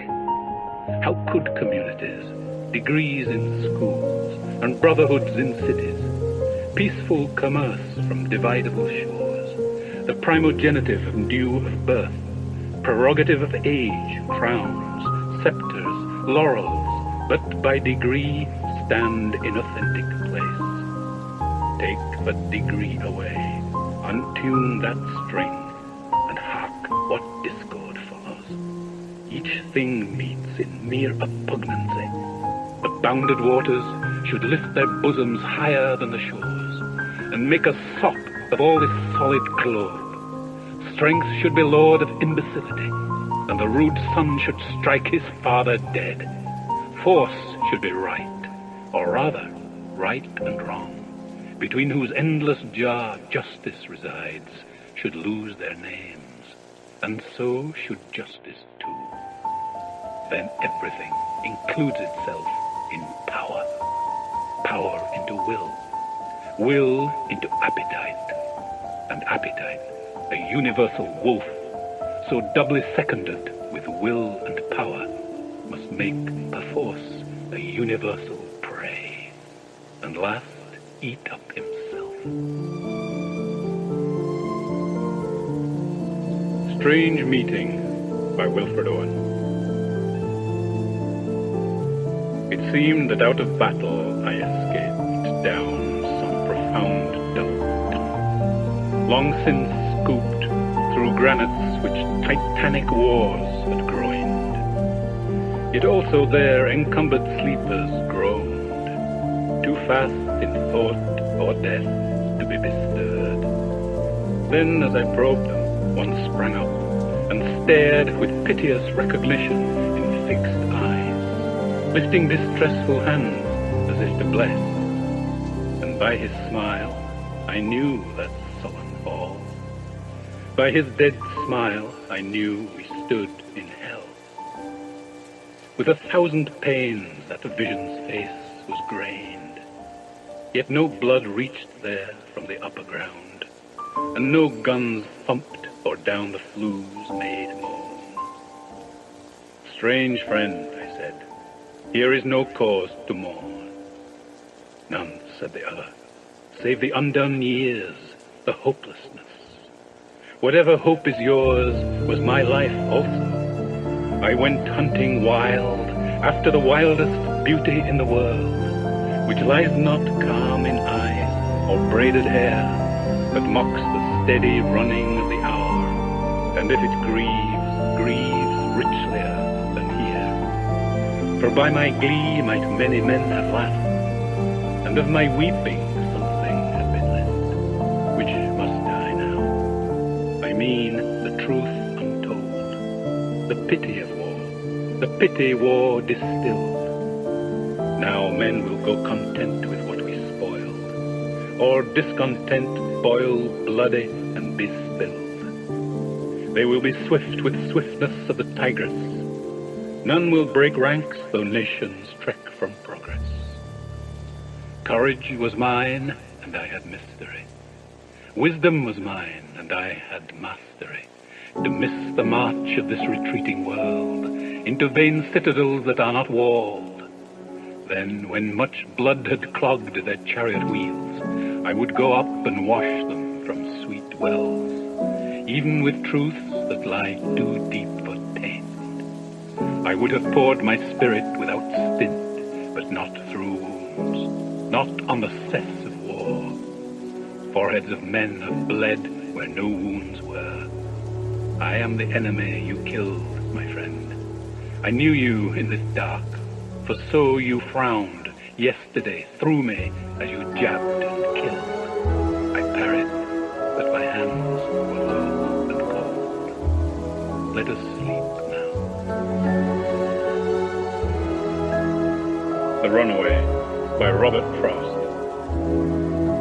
Once, when the snow of the year was beginning to fall, we stopped by a mountain pasture to say, "Whose colt?" The little Morgan had one forefoot on the wall, the other curled at his breast. He dipped his head and snorted at us, and then he had to bolt.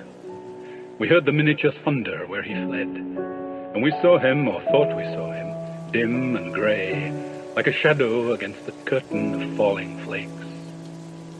I think the little fellow's afraid of the snow. He isn't winter broken. It isn't play with the little fellow at all. He's running away. I doubt if even his mother could tell him, "Sakes, it's only weather." He'd think she didn't know. Where is his mother? He can't be out alone. And now he comes again with clatter of stone, and mounts the wall again with whited eyes, and all his tail that isn't hair up straight. He shudders his coat as if to throw off flies. And whoever it is that leaves him out so late, when other creatures have gone to stall and bin, ought to be told to come and take him in. Poem in October by Dylan Thomas. It was my 30th year to heaven, woke to my hearing from harbour and neighbourwood, and the mussel pooled and the heron priested shore. The morning beckoned, with water praying, and call of seagull and rook, and the knock of sailing boats on the net-webbed wall. Myself to set foot that second in the still sleeping town and set forth.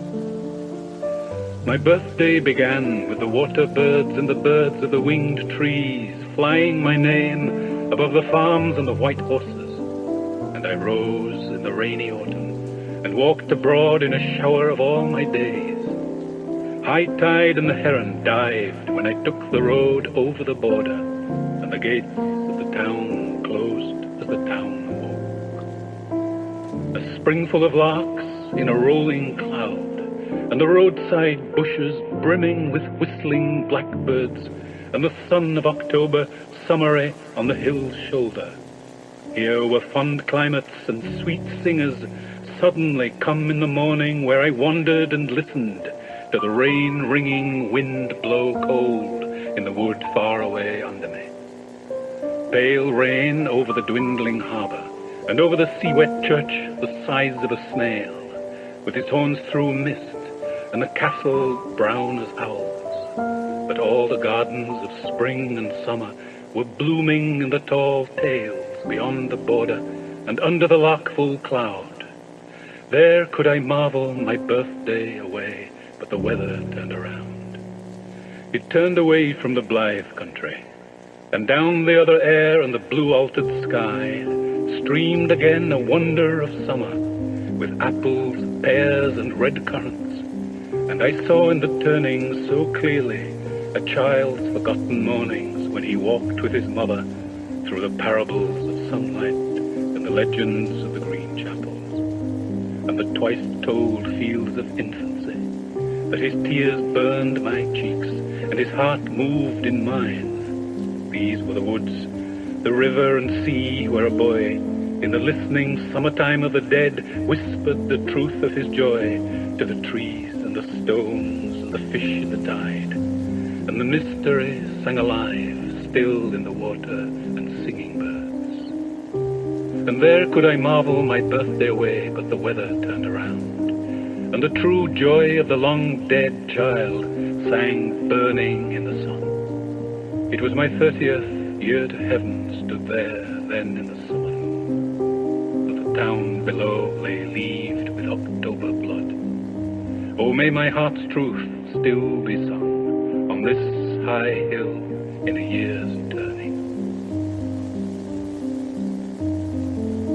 The Small Bird to the Big, translated from the Japanese of Hatakayama by William Emerson.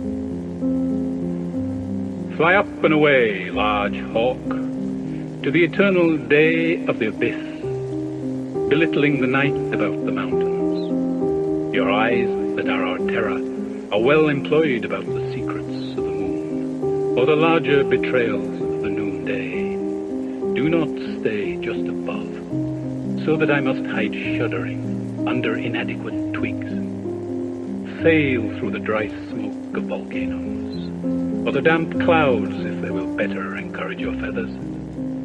Then shall I weep with joy seeing your splendor, forget my cowardice, forget my weakness, feel the whole sunlight fall upon my tears. I shall believe you a key to paradise. I shall believe you the chief light upon this dark grey world. Crossing the Water by Sylvia Plath. Black lake, black boat, two black cut paper people. Where do the black trees go that drink here? Their shadows must cover Canada. A little light is filtering from the water flowers. Their leaves do not wish us to hurry. They are round and flat and full of dark advice. Cold worlds shake from the awe. The spirit of blackness is in us. It is in the fishes. A snag is lifting a valedictory pale hand. Stars open among the lilies. Are you not blinded by such expressionless sirens?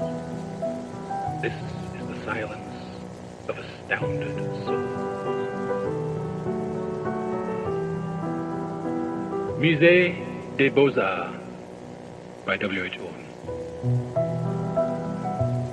About suffering, they were never wrong, the old masters. How well they understood its human position. How it takes place while someone else is eating or opening a window or just walking dully along. How, when the aged are reverently, passionately waiting for the miraculous birth, there always must be children who did not specially want it to happen, skating on a pond at the edge of the wood.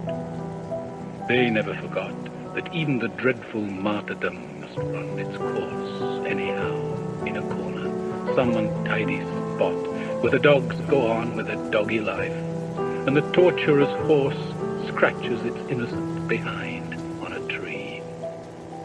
In Bruegel's Icarus, for instance, how everything turns away quite leisurely from the disaster. The ploughman may have heard the splash, the forsaken cry, but for him it was not an important failure.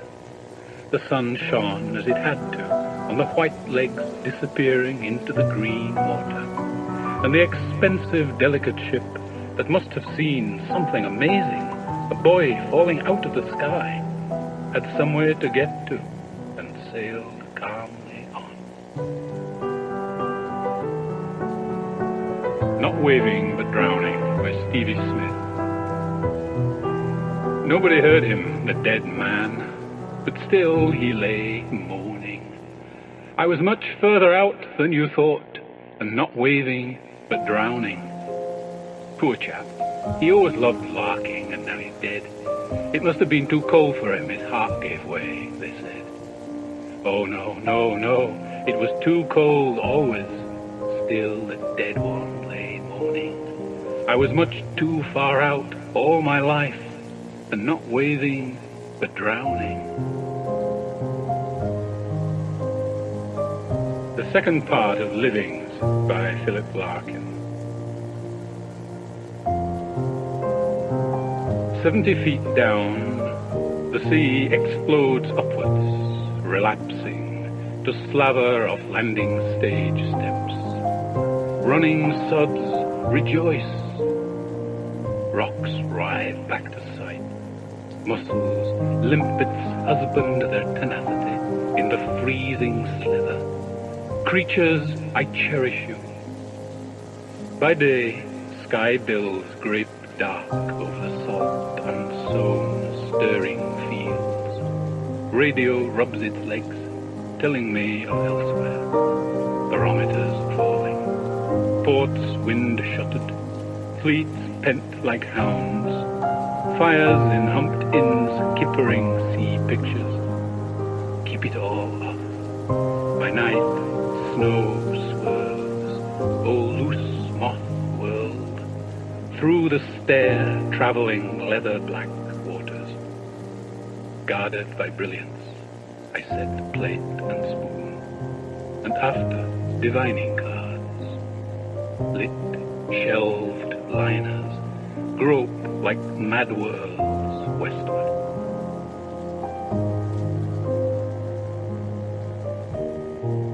End of side 3. Side 4.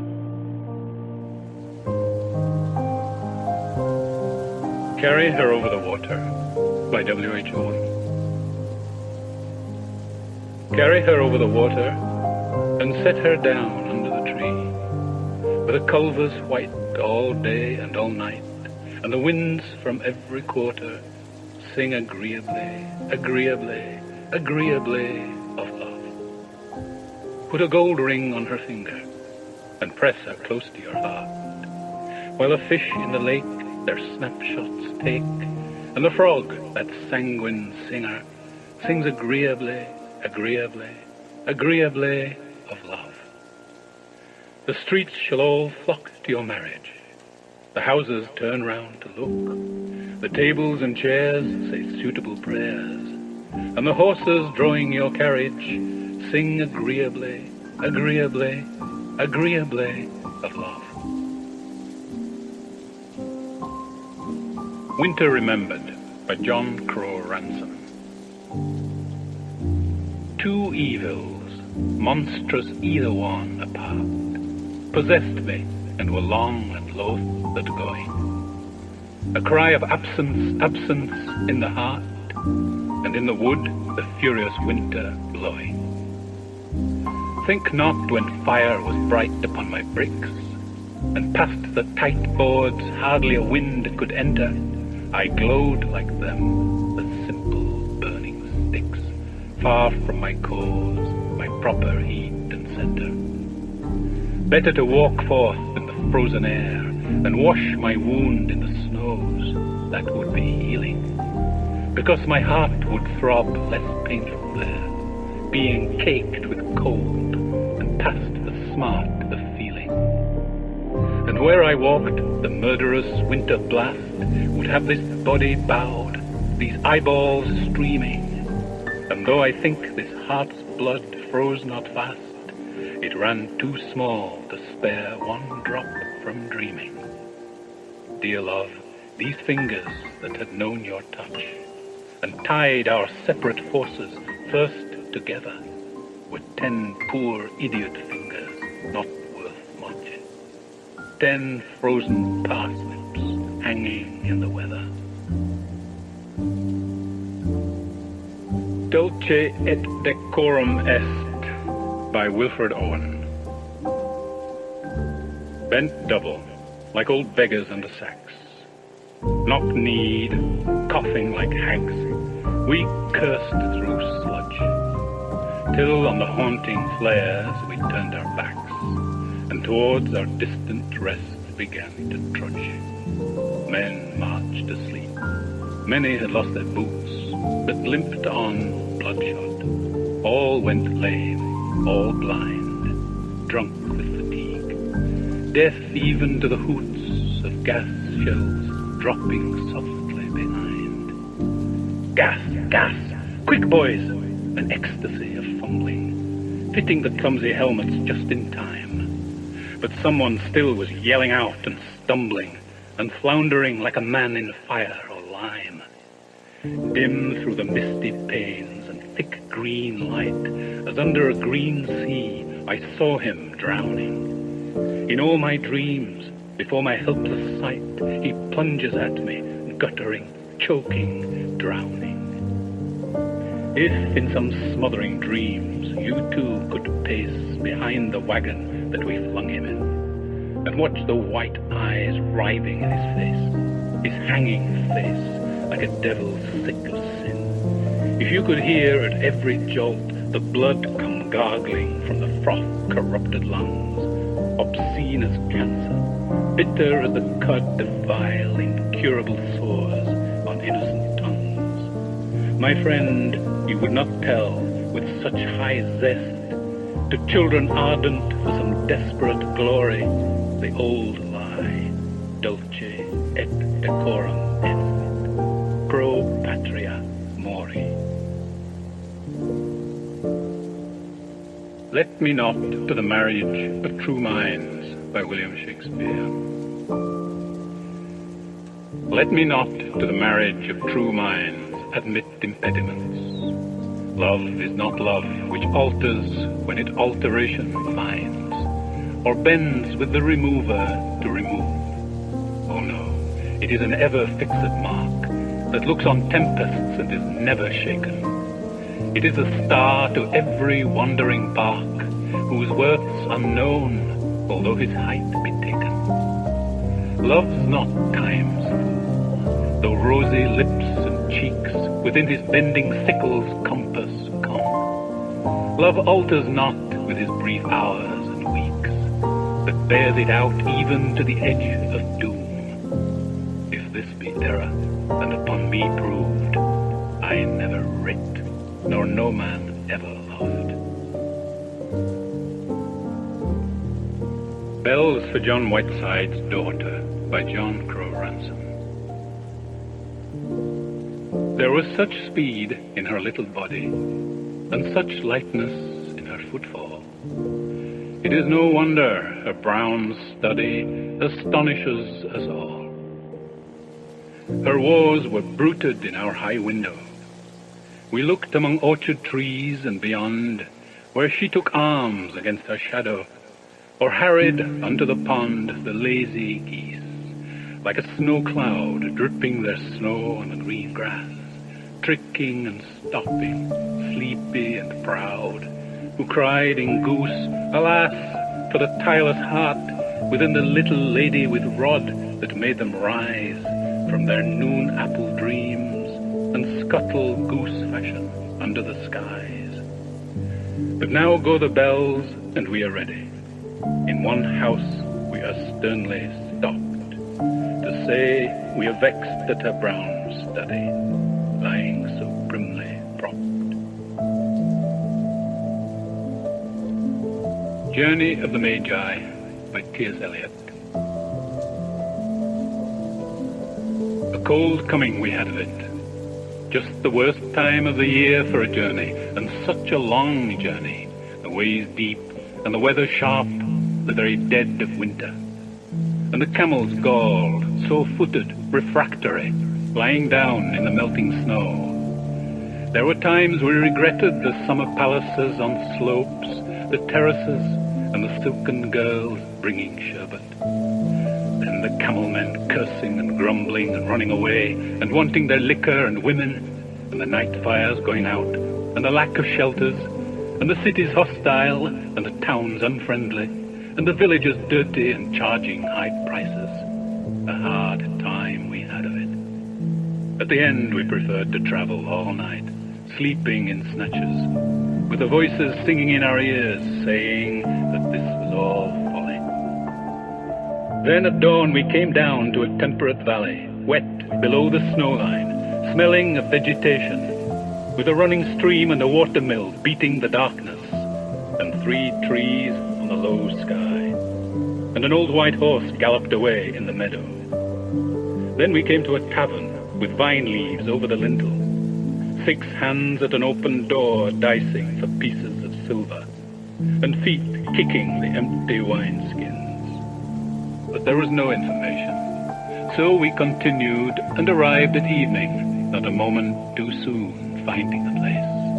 It was, you may say, satisfactory. All this was a long time ago, I remember, and I would do it again, but set down this. Were we led all that way for birth or death? There was a birth, certainly. We had evidence, and no doubt. I had seen birth and death, but had thought they were different. This birth was hard and bitter agony for us, like death, our death. We returned to our places, these kingdoms, but no longer at ease here in the old dispensation, with an alien people clutching their gods. I should be glad of another death. Stopping by Woods on a Snowy Evening by Robert Frost. Whose woods these are, I think I know. His house is in the village, though. He will not see me stopping here to watch his woods fill up with snow. My little horse must think it queer to stop without a farmhouse near, between the woods and frozen lake, the darkest evening of the year. He gives his harness bells a shake to ask if there is some mistake. They only are the sounds, the sweep of easy wind and downy flake. The woods are lovely, dark and deep, but I have promises to keep, and miles to go before I sleep, and miles to go before I sleep. Tired with all these, for restful death I cry, by William Shakespeare. Tired with all these, for restful death I cry, as to behold desert a beggar born, and needy nothing trimmed in jollity, and purest faith unhappily forsworn, and gilded honour shamefully misplaced, and maiden virtue rudely strumpeted, and right perfection wrongfully disgraced, and strength by limping sway disabled, and art made tongue-tied by authority, and folly doctor-like controlling skill, and simple truth miscalled simplicity, and captive good attending captain ill. Tired with all these, from these would I be gone, save that to die I leave my love alone. Leda and the Swan by W.B. Yeats. A sudden blow, the great wings beating still above the staggering girl, her thighs caressed by the dark webs, her nape caught in his bill. He holds her helpless breast upon his breast. How can those terrified, vague fingers push the feathered glory from her loosening thighs? And how can body, laid in that white rush, but feel the strange heart beating where it lies? A shudder in the loins engenders there the broken wall, the burning roof and tower, and Agamemnon dead. Being so caught up, so mastered by the brute blood of the air, did she put on his knowledge with his power, before the indifferent beak could let her drop? This World is Not Conclusion by Emily Dickinson. This world is not conclusion. A species stands beyond, invisible as music, but positive as sound. It beckons and it baffles. Philosophy don't know. And through a riddle at the last, sagacity must go. To guess it puzzles scholars, To gain it, men have borne contempt of generations, and crucifixion show. Fame slips and laughs and rallies, blushes if any see, plucks at a twig of evidence, and asks a vain the way.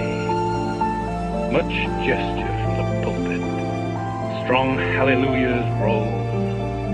Narcotics cannot still the tune that nibbles at the soul. Binsey Poplars by Gerard Manley Hopkins. My aspens dear, whose airy cages quelled or quenched in leaves the leaping sun, all are all felled. Of a fresh and following folded rank, not spared, not one, that dandled the sandal's shadow that swam or sank on meadow and river and wind-wandering, weed-winding bank. Oh, if we but knew what we do when we delve or hew, hack and rack the growing green, since country is so tender to touch, her being so slender, that like this sleek and seeing ball, but to prick will make no eye at all. Where we, even where we mean to mend her, we end her when we hew or delve. Aftercomers cannot guess the beauty beam. 10 or 12, only 10 or 12 strokes of havoc unselve the sweet, especial scene. Rural scene, a rural scene, sweet, especial, rural scene. Come, let us mock at the great, by W.B. Yeats. Come, let us mock at the great, that had such burdens on the mind, and toiled so hard and late to leave some monument behind, nor thought of the levelling wind. Come, let us mock at the wise, with all those calendars whereon they fixed old aching eyes. They never saw how seasons run, and now but gape at the sun. Come, let us mock at the good, that fancied goodness might be gay, and sick of solitude might proclaim a holiday. Wind shrieked, and where are they? Mockers after that would not lift a hand, maybe, to help good, wise, or great, to bar that foul storm out, for we traffic in mockery.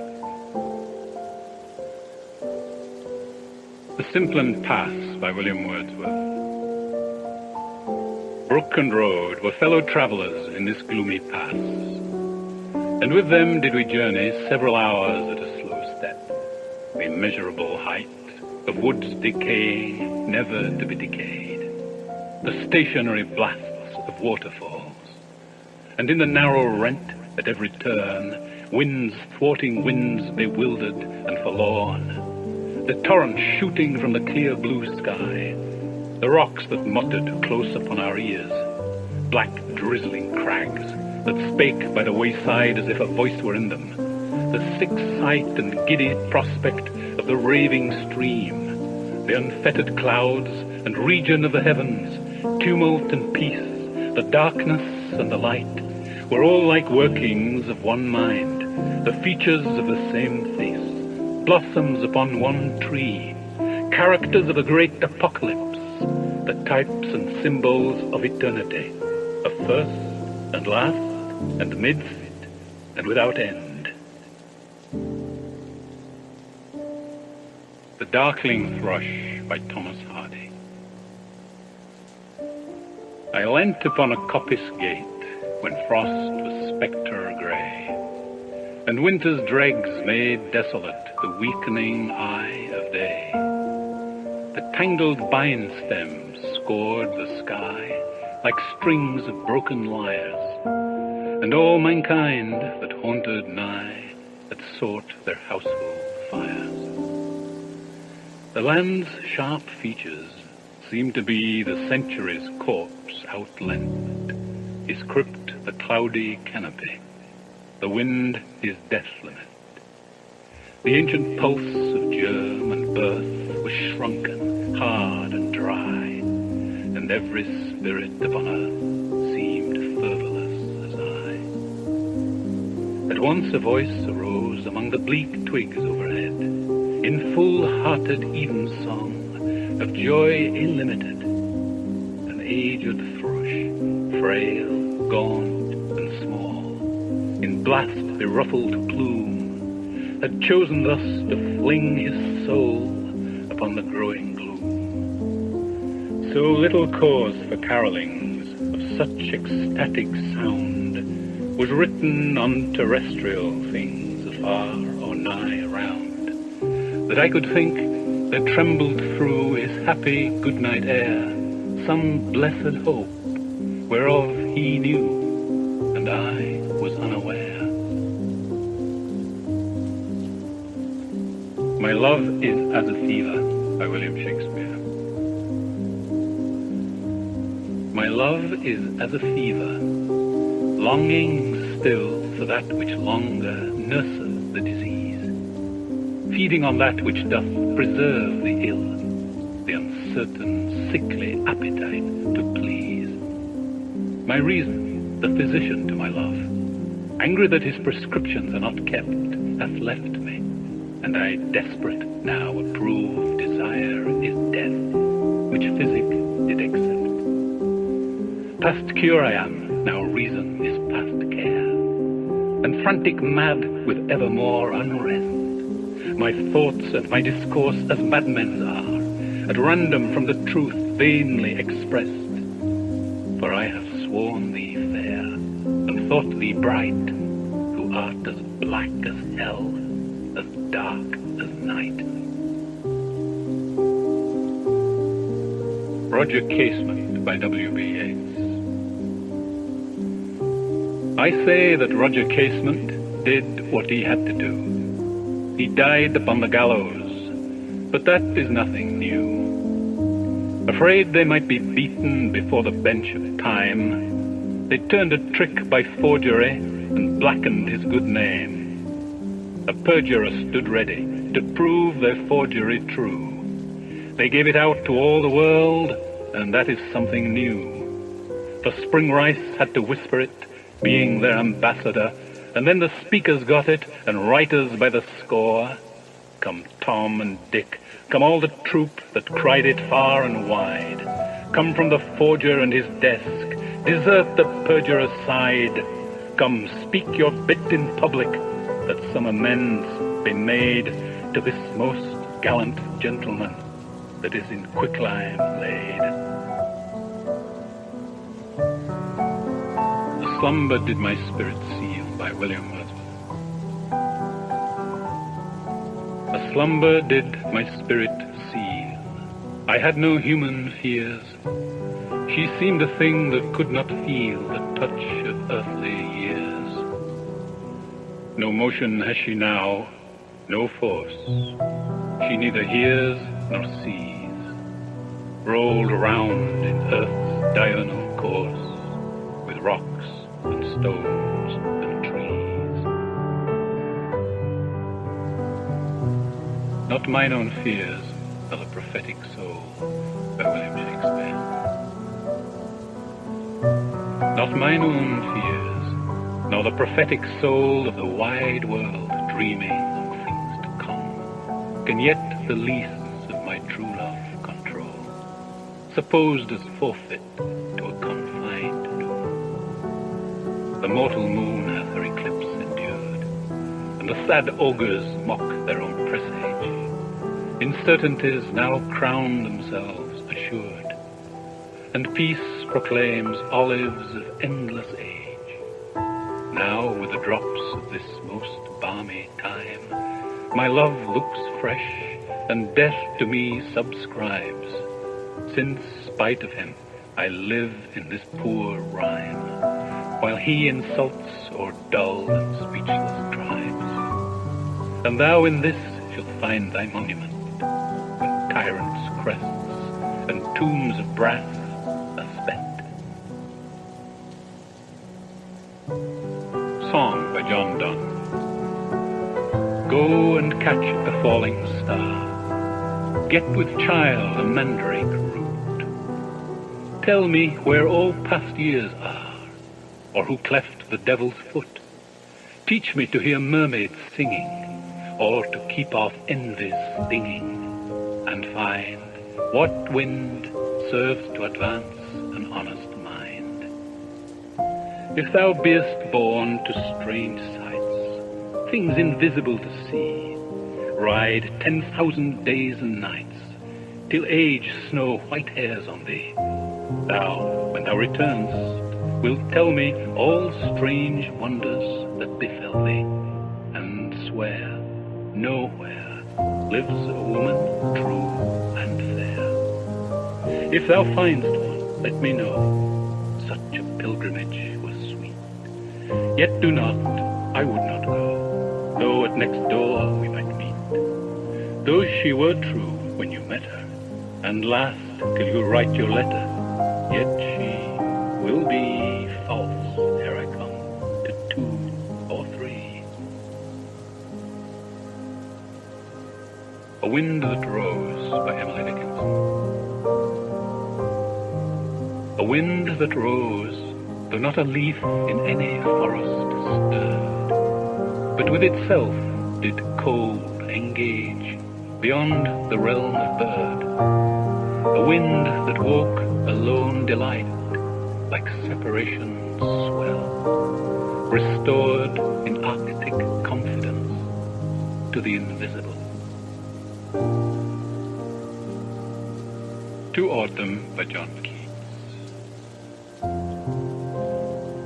Season of mists and mellow fruitfulness, close bosom friend of the maturing sun, conspiring with him how to load and bless with fruit the vines that round the thatch eaves run, to bend with apples the mossed cottage trees, and fill all fruit with ripeness to the core, to swell the gourd and plump the hazel shells with a sweet gun, to set budding more and still more later flowers for the bees, until they think warm days will never cease, for summer has o'erbrimmed their clammy cells. Who hath not seen thee oft amid thy store? Sometimes whoever seeks abroad may find thee sitting careless on a granary floor, thy hair soft lifted by the winnowing wind, or on a half-reaped furrow sound asleep, drowsed with the fume of poppies, while thy hook spares the next swath and all its twined flowers. And sometimes, like a gleaner, thou dost keep steady thy laden head across a brook, or by a cider press, with patient look, thou watchest the last oozings hours by hours. Where are the songs of spring? Aye, where are they? Think not of them, thou hast thy music too, while barred clouds bloom the soft dying day, and touch the stubble plains with rosy hue. Then in a wailful choir the small gnats mourn among the river's sallows, borne aloft or sinking as the light wind lifts or dies. And full-grown lambs loud bleat from hilly bourne, hedge crickets sing, and now, with treble soft, the redbreast whistles from a garden croft, and gathering swallows twitter in the skies. The Sick Rose by William Blake. O rose, thou art sick. The invisible worm that flies in the night in a howling storm has found out thy bed of crimson joy, and his dark secret love does thy life destroy. Spring Pools by Robert Frost. These pools that, though in forests, still reflect the total sky almost without defect, and like the flowers beside them, chill and shiver, will, like the flowers beside them, soon be gone, and yet not out by any brook or river, but up by roots to bring dark foliage on. The trees that have it in their pent-up buds to darken nature and be summer woods, let them think twice before they use their powers to blot out and drink up and sweep away these flowery waters and these watery flowers from snow that melted only yesterday. To be or not to be, from Hamlet by William Shakespeare. To be or not to be, that is the question. Whether it is nobler in the mind to suffer the slings and arrows of outrageous fortune, or to take arms against the siege of troubles, and by opposing end them, to die, to sleep, no more, and by a sleep to say we end the heartache and the thousand natural shocks that flesh is heir to. 'Tis a consummation devoutly to be wished, to die, to sleep, perchance to dream. Aye, there's the rub. For in that sleep of death, what dreams may come, when we have shuffled off this mortal coil, must give us pause. There's the respect that makes calamity of so long life. For who would bear the whips and scorns of time, the oppressor's wrong, the proud man's contumely, the pangs of disprized love, the law's delay, the insolence of office, and the spurns that patient merit of the unworthy takes, when he himself might his quietus make with a bare bodkin? Who would fathols bear, to grunt and sweat under a weary life, but for the dread of something after death, the undiscovered country, from whose bourne no traveller returns, puzzles the will, and makes us rather bear those ills we have than fly to others that we know not of.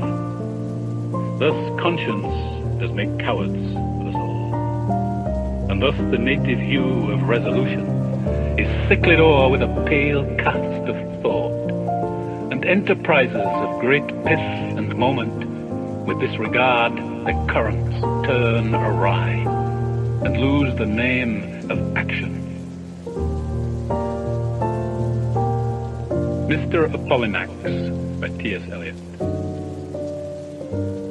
When Mr. Apollinax visited the United States, his laughter tinkled among the teacups.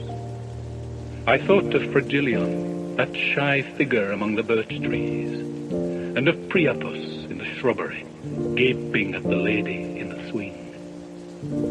In the palace of Mrs. Flaccus, at Professor Channing Cheetah's, he laughed like an irresponsible fetus.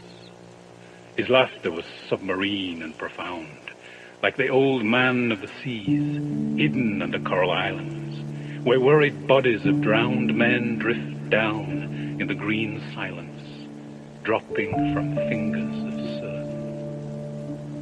I looked for the head of Mr. Apollinax rolling under a chair, or grinning over a screen with seaweed in its hair.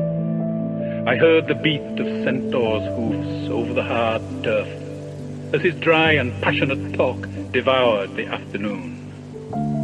He's a charming man, but after all, what did he mean? His pointed ears, he must be unbalanced. There was something he said that I might have challenged. Of Dowager Mrs. Flaccus, a professor, a Mrs. Cheetah, I remember a slice of lemon and a bitten macaroon. Tomorrow and tomorrow and tomorrow, from Macbeth by William Shakespeare. Tomorrow and tomorrow and tomorrow creeps in this petty pace from day to day, to the last syllable of recorded time. And all our yesterdays have lighted fools the way to dusty death. Out, out, brief candle. Life's but a walking shadow, a poor player that struts and frets his hour upon the stage, and then is heard no more. It is a tale told by an idiot, full of sound and fury, signifying nothing. Death by W.B. Yeats. Nor dread nor hope attend a dying animal. A man awaits his end, dreading and hoping all. Many times he died, many times rose again. A great man in his pride, confronting murderous men, casts derision upon supersession of breath. He knows death to the bone. Man has created death. Death by Water by T.S. Eliot. Phlebas the Phoenician, a fortnight dead, forgot the cry of gulls and the deep sea swell and the profit and loss. A current under sea picked his bones in whispers. As he rose and fell, he passed the stages of his age and youth, entering the whirlpool. Gentile or Jew, O you who turn the wheel and look to windward, consider Phlebas, who was once handsome and tall as you. The Second Coming by W.B. Yeats.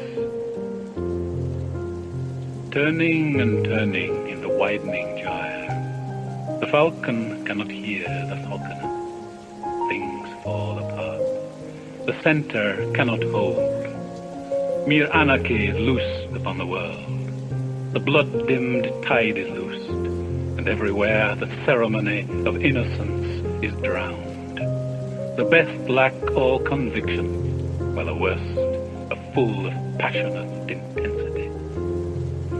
Surely some revelation is at hand. Surely the Second Coming is at hand. The Second Coming. Hardly are those words out, when a vast image out of Spiritus Mundi troubles my sight. Somewhere in sands of the desert, a shape with lion body and the head of a man, a gaze blank and pitiless as the sun, is moving its slow thighs, while all about it reel shadows of the indignant desert birds. The darkness drops again, but now I know that 20 centuries of stony sleep were vexed to nightmare by a rocking cradle. And what rough beast, its hour come round at last, slouches towards Bethlehem to be born. There Came a Wind by Emily Dickinson. There came a wind like a bugle. It quivered through the grass, and a green chill upon the heat so ominous did pass. We barred the windows and the doors, as from an emerald ghost. The doom's electric moccasin that very instant passed. On a strange mob of panting trees, and fences fled away, and rivers where the houses ran, those looked that lived that day. The bell within the steeple wild, the flying tidings told. How much can come and much can go, and yet abide the world. Our revels now are ended, from The Tempest by William Shakespeare.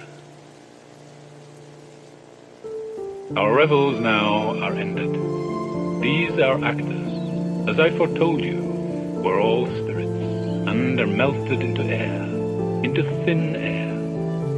And like the baseless fabric of this vision, the cloud-capped towers, the gorgeous palaces, the solemn temples, the great globe itself, yea, all which it inherit, shall dissolve, and like this insubstantial pageant faded, leave not a rack behind. We are such stuff as dreams are made of, and our little life is rounded with a Neither Out Far nor In Deep by Robert Frost. The people along the sand all turn and look one way. They turn their back on the land. They look at the sea all day. As long as it takes to pass, the ship keeps raising its hull. The wetter ground, like glass, reflects a standing gull. The land may vary more, but wherever the truth may be, the water comes ashore, and the people look at the sea. They cannot look out far. They cannot look in deep. But when was that ever a bar to any watch they keep? This Lunar Beauty by W.H. Auden. This lunar beauty has no history, is complete and early. If beauty later bear any feature, it had a lover and is another. This, like a dream, keeps other time, and daytime is the loss of this. For time is inches, and the heart's changes where ghost is haunted, lost and wanted. But this was never a ghost's endeavor, nor finished this was ghost at ease. Until it pass, love shall not near the sweetness here, nor sorrow take his endless look. A Musical Instrument by Elizabeth Barrett Browning. What was he doing, the great god Pan, down in the reeds by the river, spreading ruin and scattering ban, splashing and paddling with hoofs of a goat, and breaking the golden lilies afloat with a dragonfly on the river? He tore out a reed, the great god Pan, from the deep, cool bed of the river. The limpid water turbidly ran, and the broken lilies dying lay, and the dragonfly had fled away ere he brought it out to the river. High on the shore sat the great god Pan, while turbidly flowed the river, and hacked and hewed as a great god can, with his hard bleak steel at the patient reed, till there was not a sign of a leaf indeed to prove it fresh from the river. He cut it short, did the great god Pan, how tall it stood in the river, then drew the pith like the heart of a man, steadily from the outside ring, and notched the poor, dry, empty thing in holes as he sat by the river. This is the way, laughed the great god Pan, laughed while he sat by the river. The only way, since gods began, to make sweet music they could succeed. Then dropping his mouth to a hole in the reed, he blew in power by the river. Yet half a beast is the great god Pan, to laugh as he sits by the river, making a poet out of a man. The true gods sigh for the cost and pain, for the reed which grows nevermore again as a reed with the